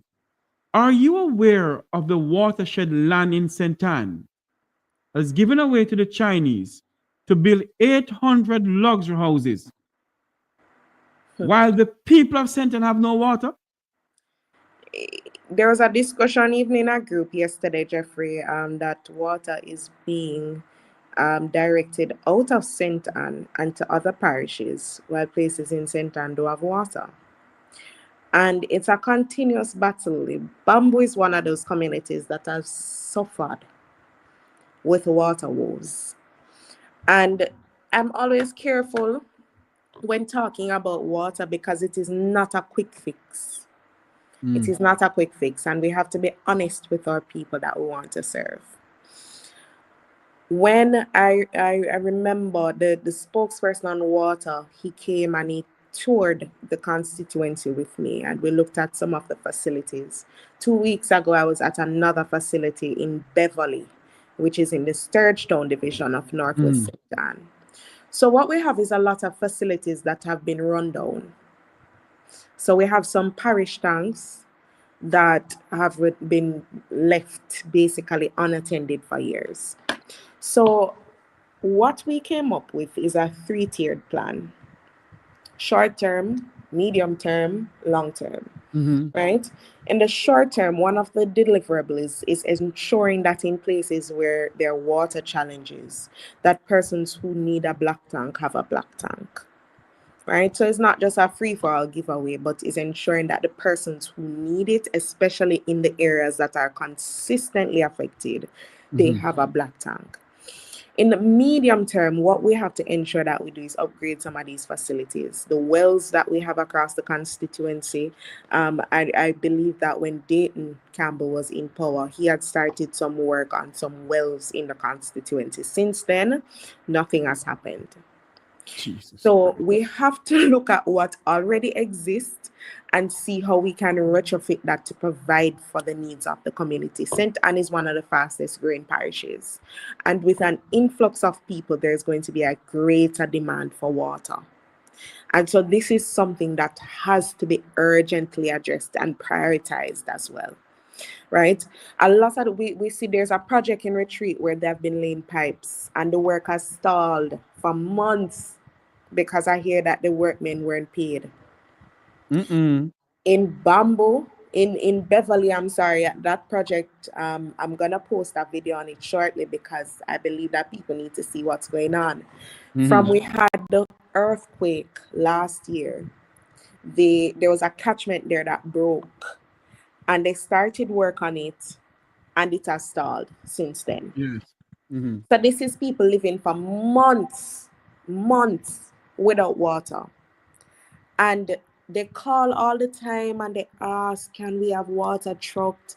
And I've reached out to NWC on several occasions, spoken to them. Sometimes they actually do respond, and so I have to give them kudos for that and truck water into the area. But other times they will say that no, it is the responsibility of the local government representative to go and to truck water. And that rarely happens. So you have places like retirement where they're always out of water.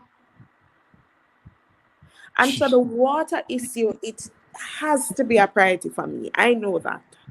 It has to be a priority. Because what we have to start to do is to use what we already have and retrofit some of the facilities that we have, upgrade them, so that they can provide for the volume of persons who are now living in the area, because they were built for a smaller population. So they're under pressure now when they have to be feeding an increased number of persons. So we have to upgrade the water systems that already exist as well. It's not an easy fix. It's not. Senator, I have always listened to this program. Before I started a talk show on Roots FM, and when I decided to migrate back to the United States, I've always said this, that Jamaica is well renowned around the world as the land of wood and water. And in 2025, our people still have water.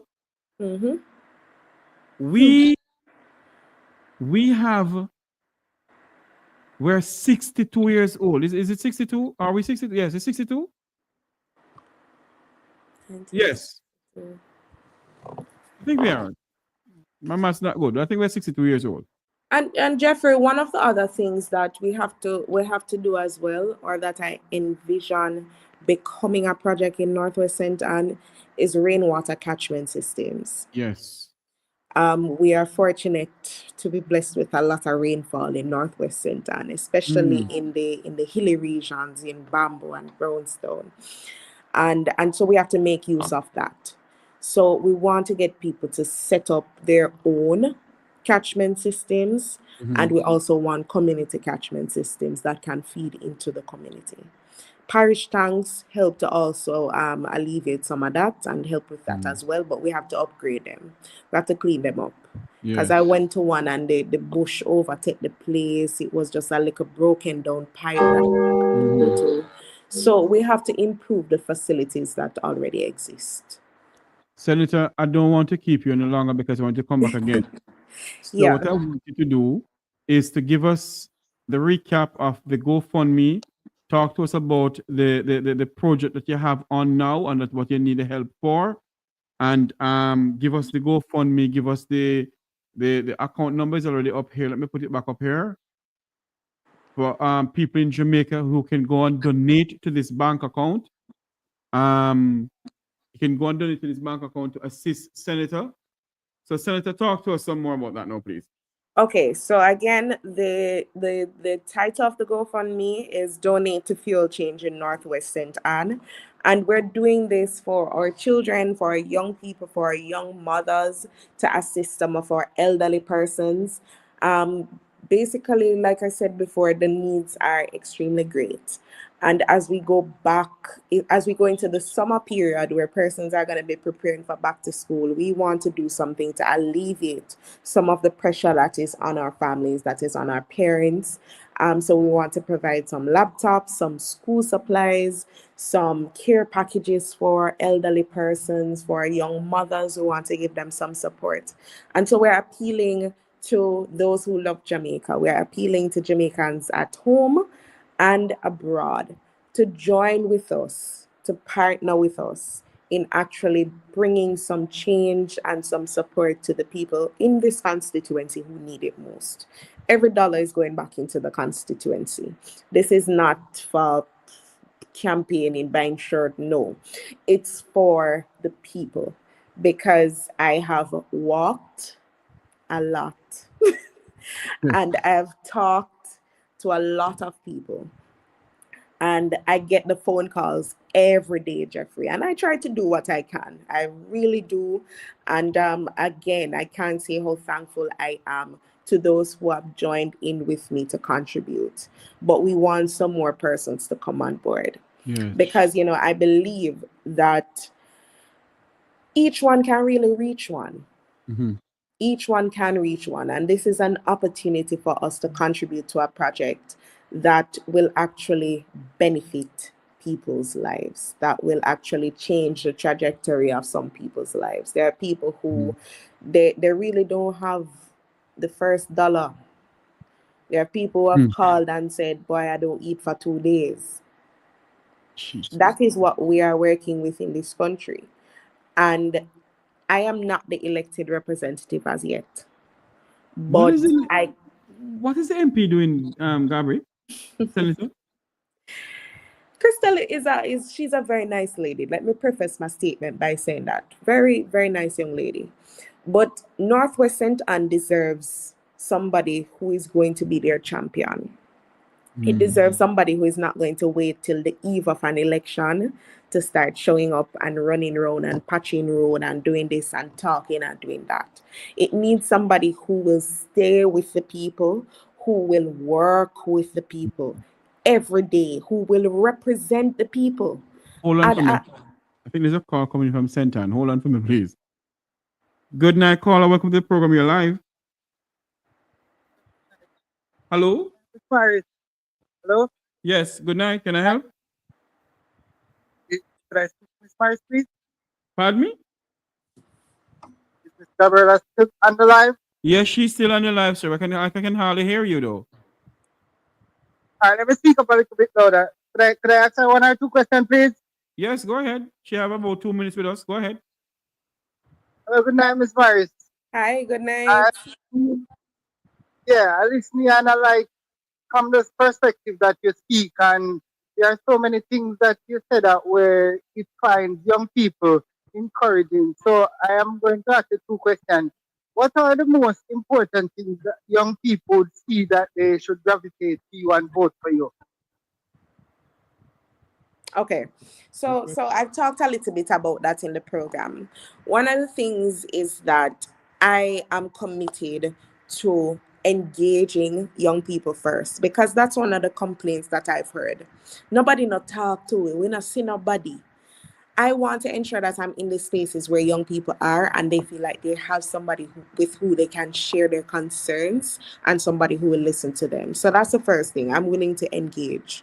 The second thing I want to do for young people is ensure that they have opportunity. They have opportunity for education. They have opportunities to earn. They have opportunities for training, right? And they have opportunities for exposure. One of the things that our young people suffer from the most is a lack of exposure, especially rural youth, right? And information is power. I want to expose young people to opportunities first. The other day, I was sharing a lot of scholarship opportunities, and I'm going to share them again because I realized that a lot of our young people are not connected. They're not tuned into what's happening, and so they're missing out on opportunities. So that's one of the first things that I want to do as a member of parliament, ensure that our young people are connected, so engaged, connected, and we're giving them opportunity. So in terms of education, I spoke about that earlier. We want to give our young people access to skill training, right? We want to give our young people access to growing as entrepreneurs. So we talk about, I've spoken before about the entrepreneurial grants that I want to give to young people to grow their businesses, right? Because that's how they're going to come back and contribute to their communities and to the country. So that's another thing. In agriculture, we want to encourage more young people to get involved because it is a way for them to earn a livable wage. And so we need to see more young people becoming producers and not just consumers. So that is a small snippet of my vision for young people, engaging them and giving them opportunities for access, opportunities for growth and development. Okay, I really understand you, and you sound, from your mindset, it sounds interested. But give me a breakdown on some of the things that you wanted to fix in the constituency that you are now wanting to represent. Let's give me one or two of the things that you see unbroken, what you would like to fix. Okay, so one of the things... You heard him? Yeah, I think he said one of the things that we would want to fix. No, he's saying that give him a breakdown of the things that you see in the constitution that wanted to fix. Oh, well, which is unbroken. What is unbroken? One of the things that is what? Unbroken? Yes. But that's what you're saying, caller? Yeah, one of the things that is broken are falling apart, what you'd like to fix there. Okay. So one of the things that is going wrong, it comes back to what I was saying before, Jeffrey, representation.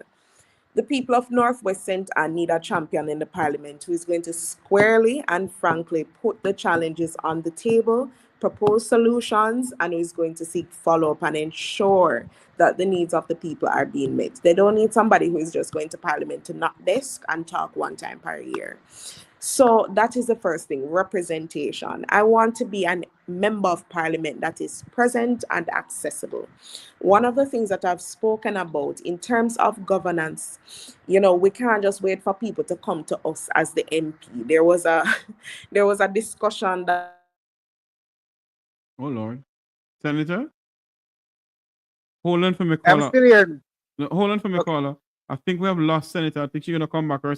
Her thing is still there, but I think we have lost. Oh, there she is. Yeah, sorry about that. Her call was coming in. Okay. Yeah, there was a discussion a few weeks ago when there was a video going around of the member of parliament being chased out of the markets. And, one person was saying if they want to see the MP, they should come to the office.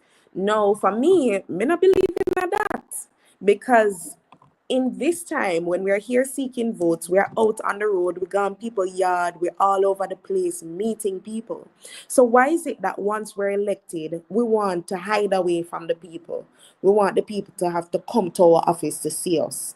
As member of parliament, one of the things that I want to ensure that I do is, yes, have an office day where people can come and speak with their representative, but also have a mobile office day where we're in the communities, we're with the people, talking to them, right? Because I believe that improves the representation, that the member of parliament can give to people. So that's one of the things that I believe needs to be fixed, the level of representation, right? One of the other things is the infrastructure across the community. And we spoke about that, Jeffrey, regarding the water systems and what we want to do. But additionally, the road network. Now, right now we're seeing that the member of parliament is doing a lot of patching as we draw close to the election season. But what is required is maintenance. So we can't be there for 5 years and it's only in the election year you want to do something about the road. So we have to ensure in Northwest St. Anne that there is consistent maintenance, and that requires partnership and advocacy with the National Works Agency, right? So we have to have that constant maintenance of our roads as well. Building drains is also very important in a constituency like ours where there's rainfall, so much rainfall. So we have to look at the infrastructure as well, and that is one of the things that I believe is sorely lacking right now that, we will have to address. So I gave you two things, Paula. I couldn't come here and I don't touch this point. As a young bright senator, how you see a mandatory minimum sentence fit with the mandatory minimum sentence fit within a guilty plea because he's a young bright senator. How you see that fits with a guilty plea? I didn't hear what you said. What, Yeah, I don't listen to her. Can you repeat what you said, please, slowly? Oh, young bright fresh senator, how you see a mandatory minimum sentence fit with a guilty plea? Explain that for me, please. How do you see a minimum what? Mandatory minimum sentence fits in a guilty plea. When someone pleads guilty against a mandatory minimum sentence, I'm just asking her how does that fit? But the senator is a lawyer, so she can't go and answer that one. Yeah, I don't think I can go into that right now, Paula. She's in the Senate making decision. Yeah, but not because she's in the Senate making decision. Her vote count. No. All right, then. Not because because she's Paula, I'm sorry, I can't go into that one right now.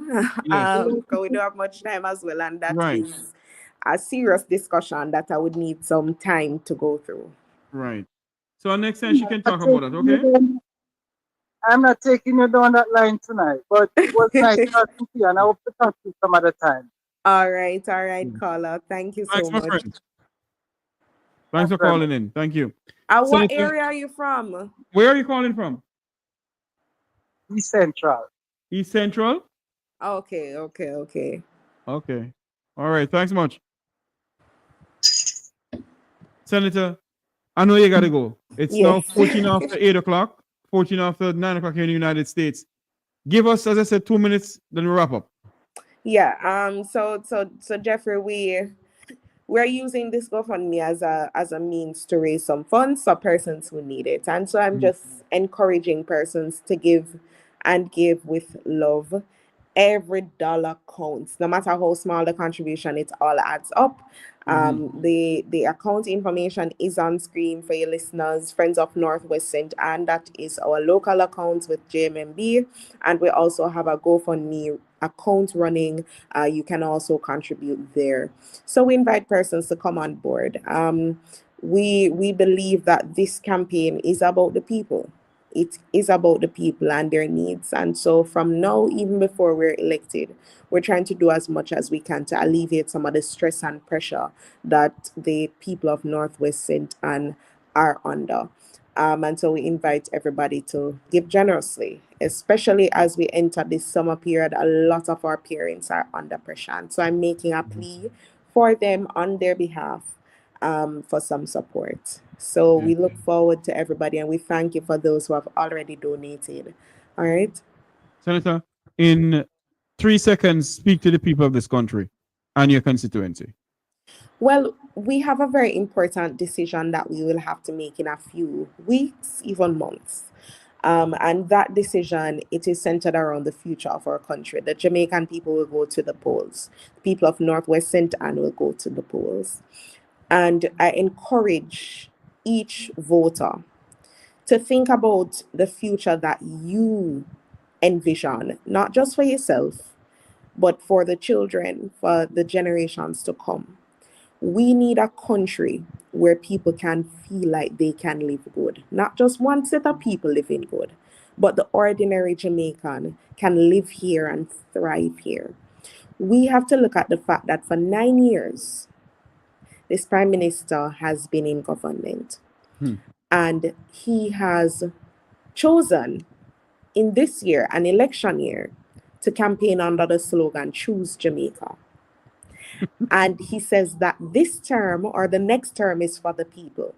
And it begs the question, what were the other 2 terms for? For him. And so I'm saying to the people of Jamaica that right now, We need to reset our country. We need to reset our country to be one where integrity is prioritized, where values and attitudes is what we're imparting to the next generation, where we have an education system that is fit for purpose and prepares our young people for a 21st century context. We need a healthcare system where people don't have to sit down on chairs and bench for days without any attention. We need a housing sector that prioritizes low and middle income earners, and they can actually realize their dream of owning a home, because every person should feel like they can own a little piece of their own country. We need a government that will prioritize young people and ensure that they can have access to opportunity, that they can have support for their entrepreneurial ventures, because we need to create a society of producers now and not just consumers. We have the talent here. We have persons who are ambitious here. We have educated persons here. We need a government who cares and will put the people first and ensure that they're in the best position to take care of themselves, their families, and to give back to their countries. And so I'm urging every well-thinking Jamaican, every Jamaican who believes that Jamaicans deserve more and deserve better, to this election, come out and give your support to the People's National Party, because I believe that our party has always been centered around taking care of the masses, taking care of the poor, taking care of those who need that kind of support, because we all don't start at the same place, and so we can't have equality. We need equity. We need equity. We need persons who need support most getting that support. And so I'm urging persons to choose change, at this point, and let's turn our country around, because Jamaica can be better. We have everything it takes to be better. We just need a government who is going to do the things that need to be done. Less talk and less grandstanding and less ribbon cutting, but more action, more initiatives, more programs and policies that will actually benefit the Jamaican people. So that is my plea, that is my call, that is my urging, because I want to, in the next few years, see our country having greater economic growth. The government promised us that we would see an uptick in growth, and up to now, so many promises, so few of them realized. We need a change. Indeed, because we're blood and fire, comrades. That is my new favorite song, you know. Yeah. Gabby, who organized that song? I get to understand that it's a old PNP song that they've really taken and remade, but it is a powerful call to action, and I can feel the reception of the comrades. Everybody, is singing that song. I hear even people like on the road who are not party members playing the song. So it's really resonating. I used to hear my adopted parents sing that song. Yes. Former Custis Thompson used to sing that song. And I tell you something, I've been rinsing this song on my program. I get calls all the way from Zimbabwe. Wow. Jamaicans all the way from Zimbabwe calling me to give them the song. Senator, thank you for coming on. We're going to close out the program with this same song. Thank you for having me. Thank you so much and for coming on. Bless up to everybody. I see my mom in the chat. I just want to big her up. She's always listening into the program. So hi, mommy. Yes. And I see some of my constituents as well. So I want to big them up and send my love and my respect. And if I don't talk to you before the date of the election, I want to wish you all the best.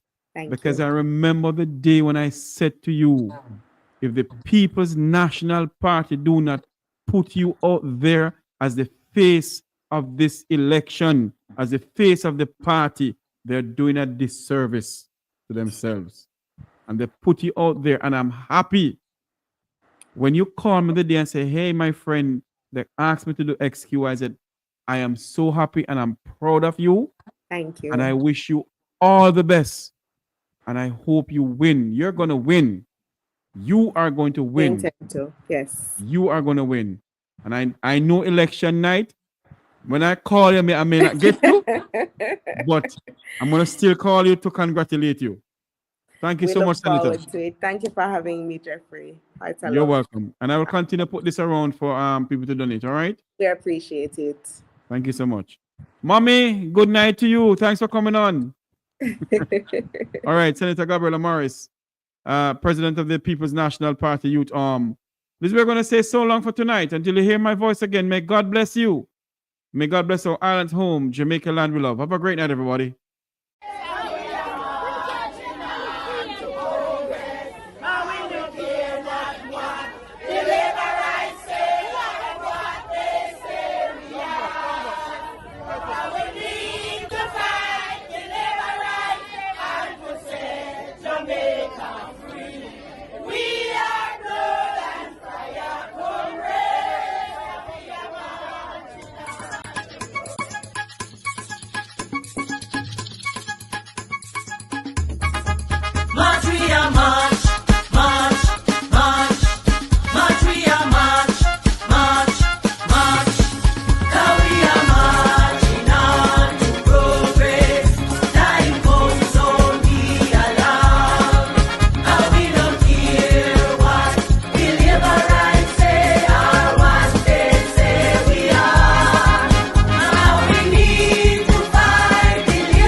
You're going to hear all kinds of propaganda.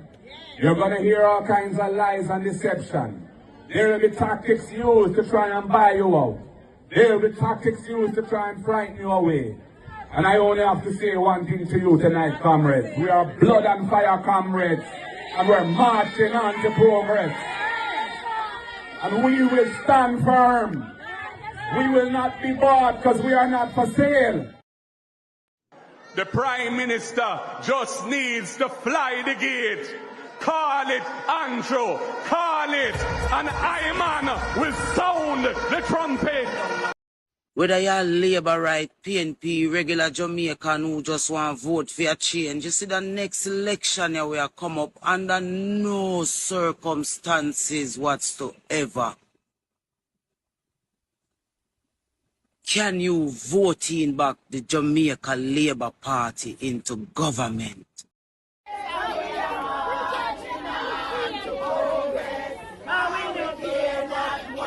Daryl Vaz, Jamaica will not sit with you and Christoph Tan and Floyd Green and Colonel Charles Jr. and Fayeval and Dana Morris and Matthew Samuda. Who going to stick with the evil?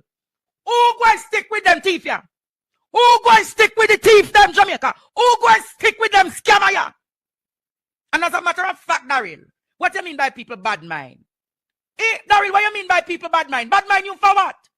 You have no good antecedents for people to bad mind you on. Your history is not one where anyone would have wanted to bad mind you, Daryl. I'm asking you again, what is there to bad mind when our hospitals are like chicken coops? What is there to bad mind when our water is filled with E. coli and shit and dirty water? People can't drink healthy water again. What is there to bad mind when the road them full of pothole? What can go so? What is there to bad mind? We can't bad mind, you know. Jamaica needs to be rescued. Jamaica needs to be rescued, Daryl. From you, Wellness Clan, Vaz Clan, Charles Clan, all of them sort of clan there. And when you're done, you think Jamaica want to stick with a politician? One ex-politician, what's money? $20 million another company. Media can say, all the people then. Help. We out of the rhetoric. We need a divine intervention. We're tired of the labor rights. So when I see you come, Daryl, we're tired of the murderer over the Labour Party.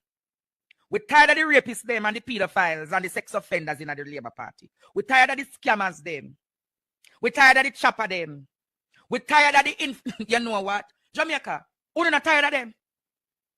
I want to ask you. I'm tired of the woman beater them. So when you go talk about stick to the evil where you know, I want to tell you, I can't stick with a government that has not built one school in 9 years. I can't stick with a government that hides the water sampling from its people because they know that the E. coli is in the water. Why do you think say Harmony Beach in Montego Bay can't be open? Because it is filled with E. coli. But we understand, so your vocabulary is limited to bad mind. Because you and your wife, when it comes down to the vocabulary and the lexicon, you don't really understand that, you know.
you are going to come under some pressure. You're going to hear all kinds of propaganda. You're going to hear all kinds of lies and deception. There will be tactics used to try and buy you out. There will be tactics used to try and frighten you away. And I only have to say one thing to you tonight, comrades. We are blood and fire comrades. And we're marching on to progress. And we will stand firm. We will not be bought because we are not for sale. The One Jamaica Legal Defense Foundation and its global supporters cordially invite Jamaicans abroad and abroad to its inaugural reconnection on June 21st, 2025 at the Ranny Williams Entertainment Center in Kingston, Jamaica. Bring your entire family for a day of food, fun, entertainment, and information. Get an understanding of the Constitution and the skills necessary to exercise your rights and your civic responsibilities as Jamaican citizens. You can't afford to miss this inaugural Reconnection Rally, June 21st in Kingston. Tune in for further information and updates to Reason with Radigan on YouTube and reggaeglobalradio.com, Saturdays at 3 p.m. New York time and at 2 p.m. in Jamaica. See for yourself.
come under some pressure. You're going to hear all kinds of propaganda. You're going to hear all kinds of lies and deception. There will be tactics used to try and buy you out. There will be tactics used to try and frighten you away. And I only have to say one thing to you tonight, comrades. We are blood and fire comrades, and we're marching on to progress. And we will stand firm. We will not be bought because we are not for sale.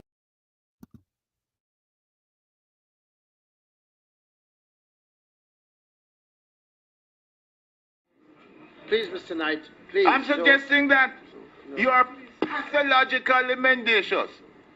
Mr. Knight, that is an improper suggestion. Why? And an improper... After he just said what he just said? Yes. It's pathological. Mr. Knight, please continue your cross-examination if you so intend to. He was referring to what you said, a ruling you made. And he laughed at you. And laughed. You have a pathological condition when it comes to telling the truth. And I'm suggesting to you that you have misled, you have conspired, and you have deceived the parliament, the people of this country, and the inquiry, this commission, the diaspora and every Jamaican, and that you, Prime Minister, should pack your bags and go. Mr. Chair. The Prime Minister just needs to fly the gate. Call it Andrew, call it, and Iman will sound the trumpet. Whether you're Labour right, PNP, regular Jamaican who just want to vote for a change, you see the next election here will come up under no circumstances whatsoever can you vote in back the Jamaica Labour Party into government. Daryl Vaz, Jamaica will not sit with you and Christoph Tan and Fly Green and Colonel Charles Jr. and Fairval and Dana Morris and Matthew Samuda. Who going to stick with the evil? Who going to stick with them thief ya? Who going to stick with the thief them Jamaica? Who going to stick with them scammer ya? And as a matter of fact, Daryl, what do you mean by people bad mind? Daryl, what do you mean by people bad mind? Bad mind you for what? You have no good antecedents for people to bad mind you on. Your history is not one where anyone would have wanted to bad mind you, Daryl. I'm asking you again, what is there to bad mind when our hospitals are like chicken coops? What is there to bad mind when our water is filled with E. coli and shit and dirty water? People can't drink healthy water again. What is there to bad mind when the road them full of pothole? What can go so? What is there to bad mind? We can't bad mind, you know. Jamaica needs to be rescued.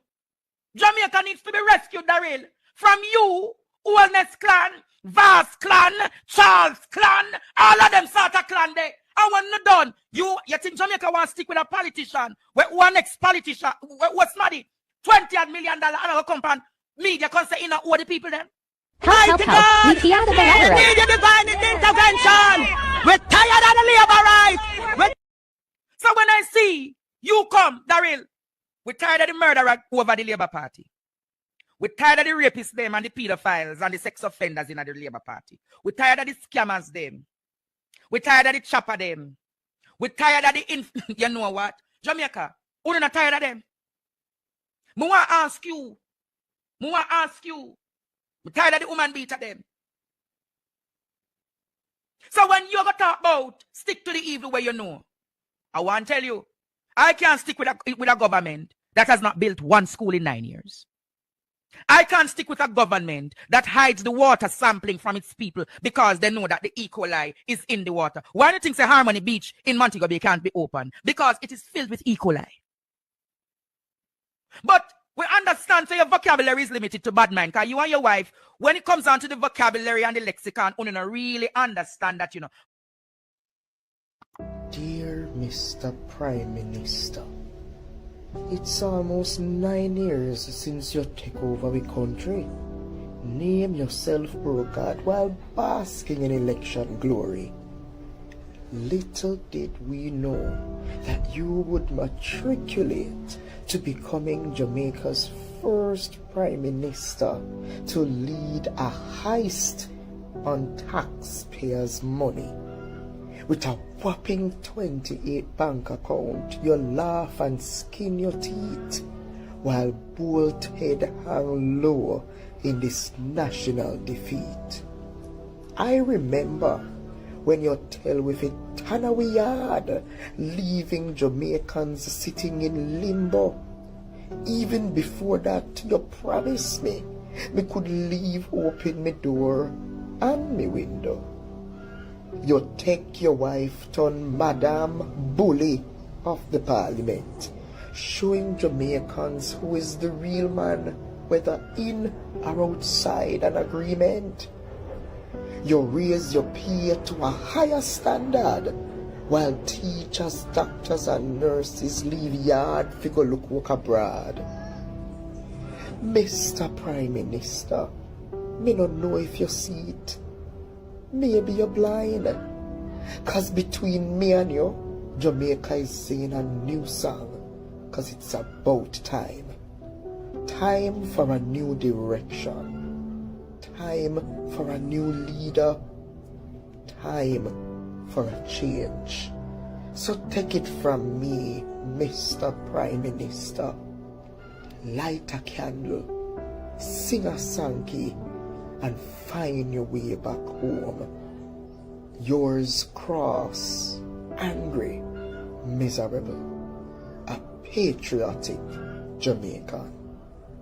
The One Jamaica Legal Defense Foundation and its global supporters cordially invite Jamaicans yard and abroad to its inaugural reconnection on June 21st, 2025 at the Ranny Williams Entertainment Center in Kingston, Jamaica. Bring your entire family for a day of food, fun, entertainment, and information. Get an understanding of the Constitution and the skills necessary to exercise your rights and your civic responsibilities as Jamaican citizens. You can't afford to miss this inaugural reconnection rally, June 21st in Kingston. Tune in for further information and updates to Reason with Radigan on YouTube and reggaeglobalradio.com, Saturdays at 3 p.m. New York time and at 2 p.m. in Jamaica. The Prime Minister just needs to fly the gate. Call it Andrew, call it, and Iman will sound the trumpet. Whether you're Labour right, PNP, regular Jamaican who just want to vote for a change, you see the next election here will come up under no circumstances whatsoever can you vote in back the Jamaica Labour Party into government. Whoa, yo. We need help, Jesus. Jamaica need help. Shift the parliament. Shift the election. Shift everything. Remove them out there. Take out the cockroach. Take out the thief. Take out the criminal them.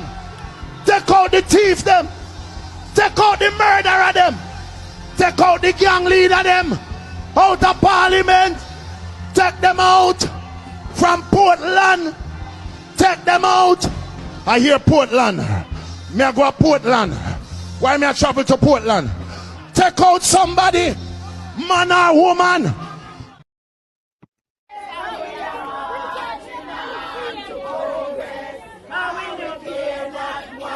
Deliver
You're going to hear all kinds of propaganda.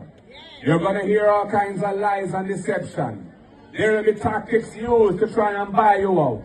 There will be tactics used to try and frighten you away. And I only have to say one thing to you tonight, comrades. We are blood and fire comrades. And we're marching on to progress. And we will stand firm. We will not be bought because we are not for sale. The One Jamaica Legal Defense Foundation and its global supporters cordially invite Jamaicans abroad and abroad to its inaugural reconnection on June 21st, 2025 at the Ranny Williams Entertainment Center in Kingston, Jamaica. Bring your entire family for a day of food, fun, entertainment, and information. Get an understanding of the Constitution and the skills necessary to exercise your rights and your civic responsibilities as Jamaican citizens. You can't afford to miss this inaugural Reconnection Rally, June 21st in Kingston. Tune in for further information and updates to Reason with Radigan on YouTube and reggaeglobalradio.com, Saturdays at 3 p.m. New York time and at 2 p.m. in Jamaica. Daryl Vaz, Jamaica will not sit with you and Christoph Tan and Floyd Green and Colonel Charles Jr. and Fairval and Dana Morris and Matthew Samuda. Who going to stick with the evil? Who going to stick with them thief ya? Who going to stick with the thief them Jamaica? Who going to stick with them scammer ya? And as a matter of fact, Daryl, what do you mean by people bad mind? Daryl, what do you mean by people bad mind? Bad mind you for what? You have no good antecedents for people to bad mind you on. Your history is not one where anyone would have wanted to badmine you, Daryl. I'm asking you again, what is there to badmine when our hospitals are like chicken coops? What is there to badmine when our water is filled with E. coli and shit and dirty water? People can't drink healthy water again. What is there to badmine when the road them full of pothole? What can go so? What is there to badmine? We can't badmine you know. Jamaica needs to be rescued. Jamaica needs to be rescued, Daryl. From you, Wellness Clan, Vaz Clan, Charles Clan, all of them sort of clan there. And when you're done, you think Jamaica want to stick with a politician? One ex-politician, what's money?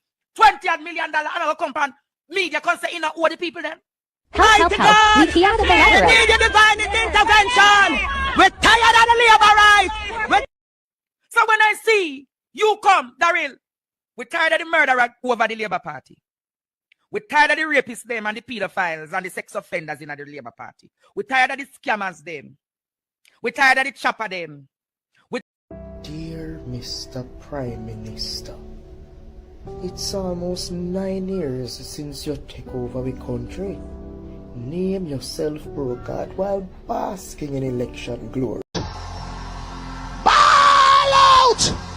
Whoa, yo. We need help, Jesus. Jamaica need help. Shift the parliament. Shift the election. Shift everything. Remove them out there. Take out the cockroach. Take out the thief. Take out the criminal them. Take out the thief them. Take out the murderer them. Take out the gang leader them. Out of parliament. Take them out. From Portland. Take them out. I hear Portland. Me I go to Portland. Why me I travel to Portland? Take out somebody. Man or woman.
You're going to hear all kinds of propaganda.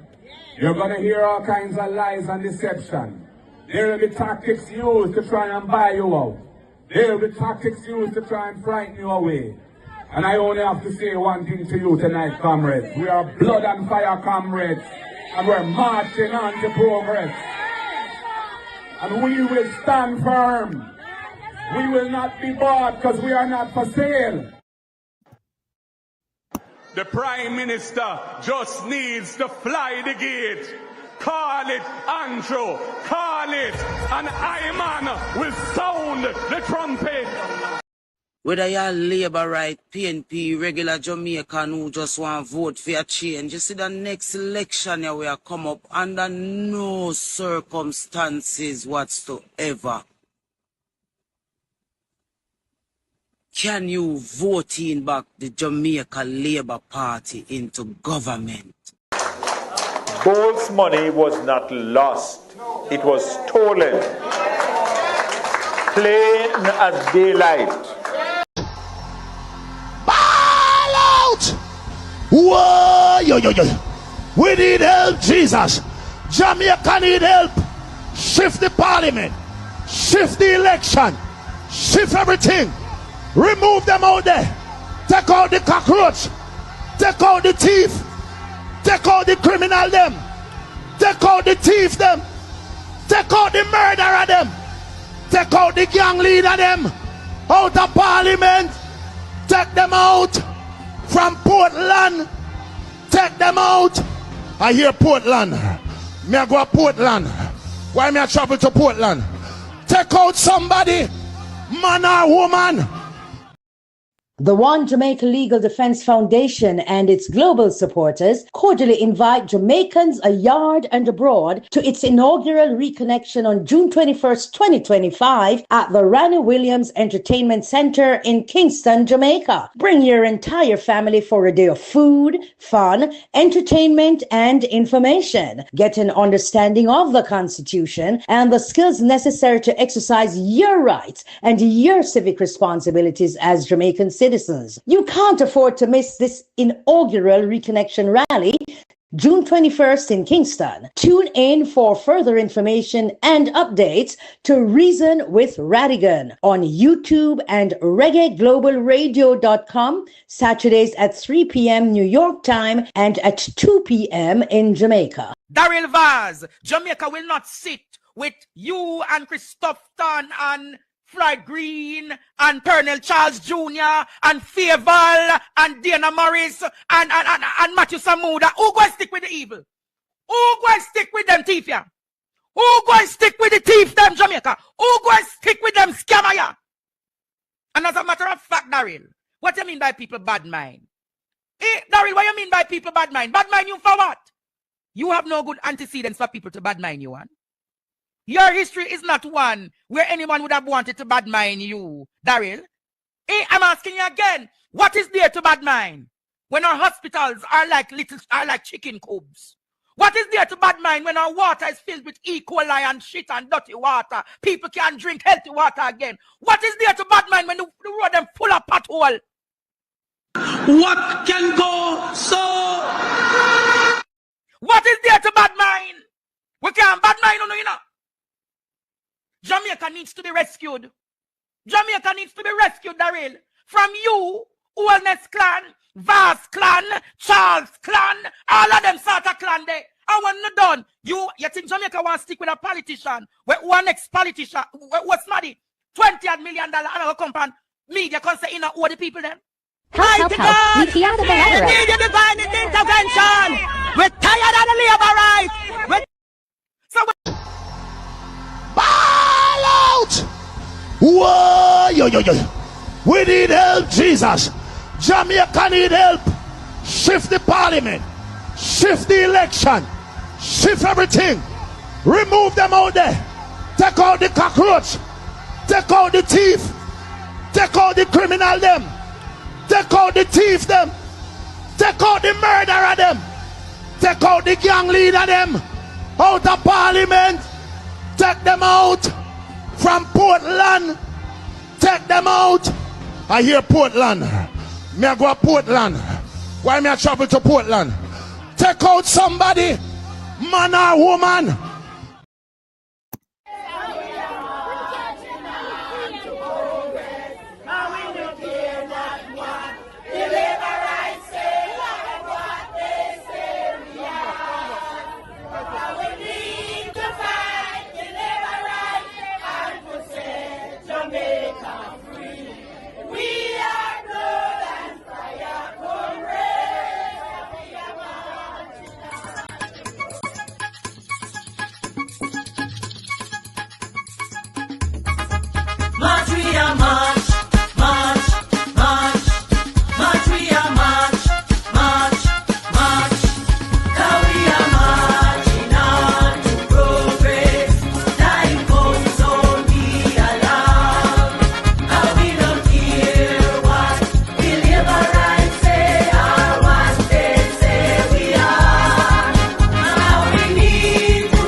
are going to come under some pressure. You're going to hear all kinds of propaganda. You're going to hear all kinds of lies and deception. There will be tactics used to try and buy you out. There will be tactics used to try and frighten you away. And I only have to say one thing to you tonight, comrades. We are blood and fire comrades. And we're marching on to progress. And we will stand firm. We will not be bought because we are not for sale. The One Jamaica Legal Defense Foundation and its global supporters cordially invite Jamaicans abroad and abroad to its inaugural reconnection on June 21st, 2025 at the Ranny Williams Entertainment Center in Kingston, Jamaica. Bring your entire family for a day of food, fun, entertainment, and information. Get an understanding of the Constitution and the skills necessary to exercise your rights and your civic responsibilities as Jamaican citizens. You can't afford to miss this inaugural reconnection rally, June 21st in Kingston. Tune in for further information and updates to Reason with Radigan on YouTube and reggaeglobalradio.com, Saturdays at 3 p.m. New York time and at 2 p.m. in Jamaica.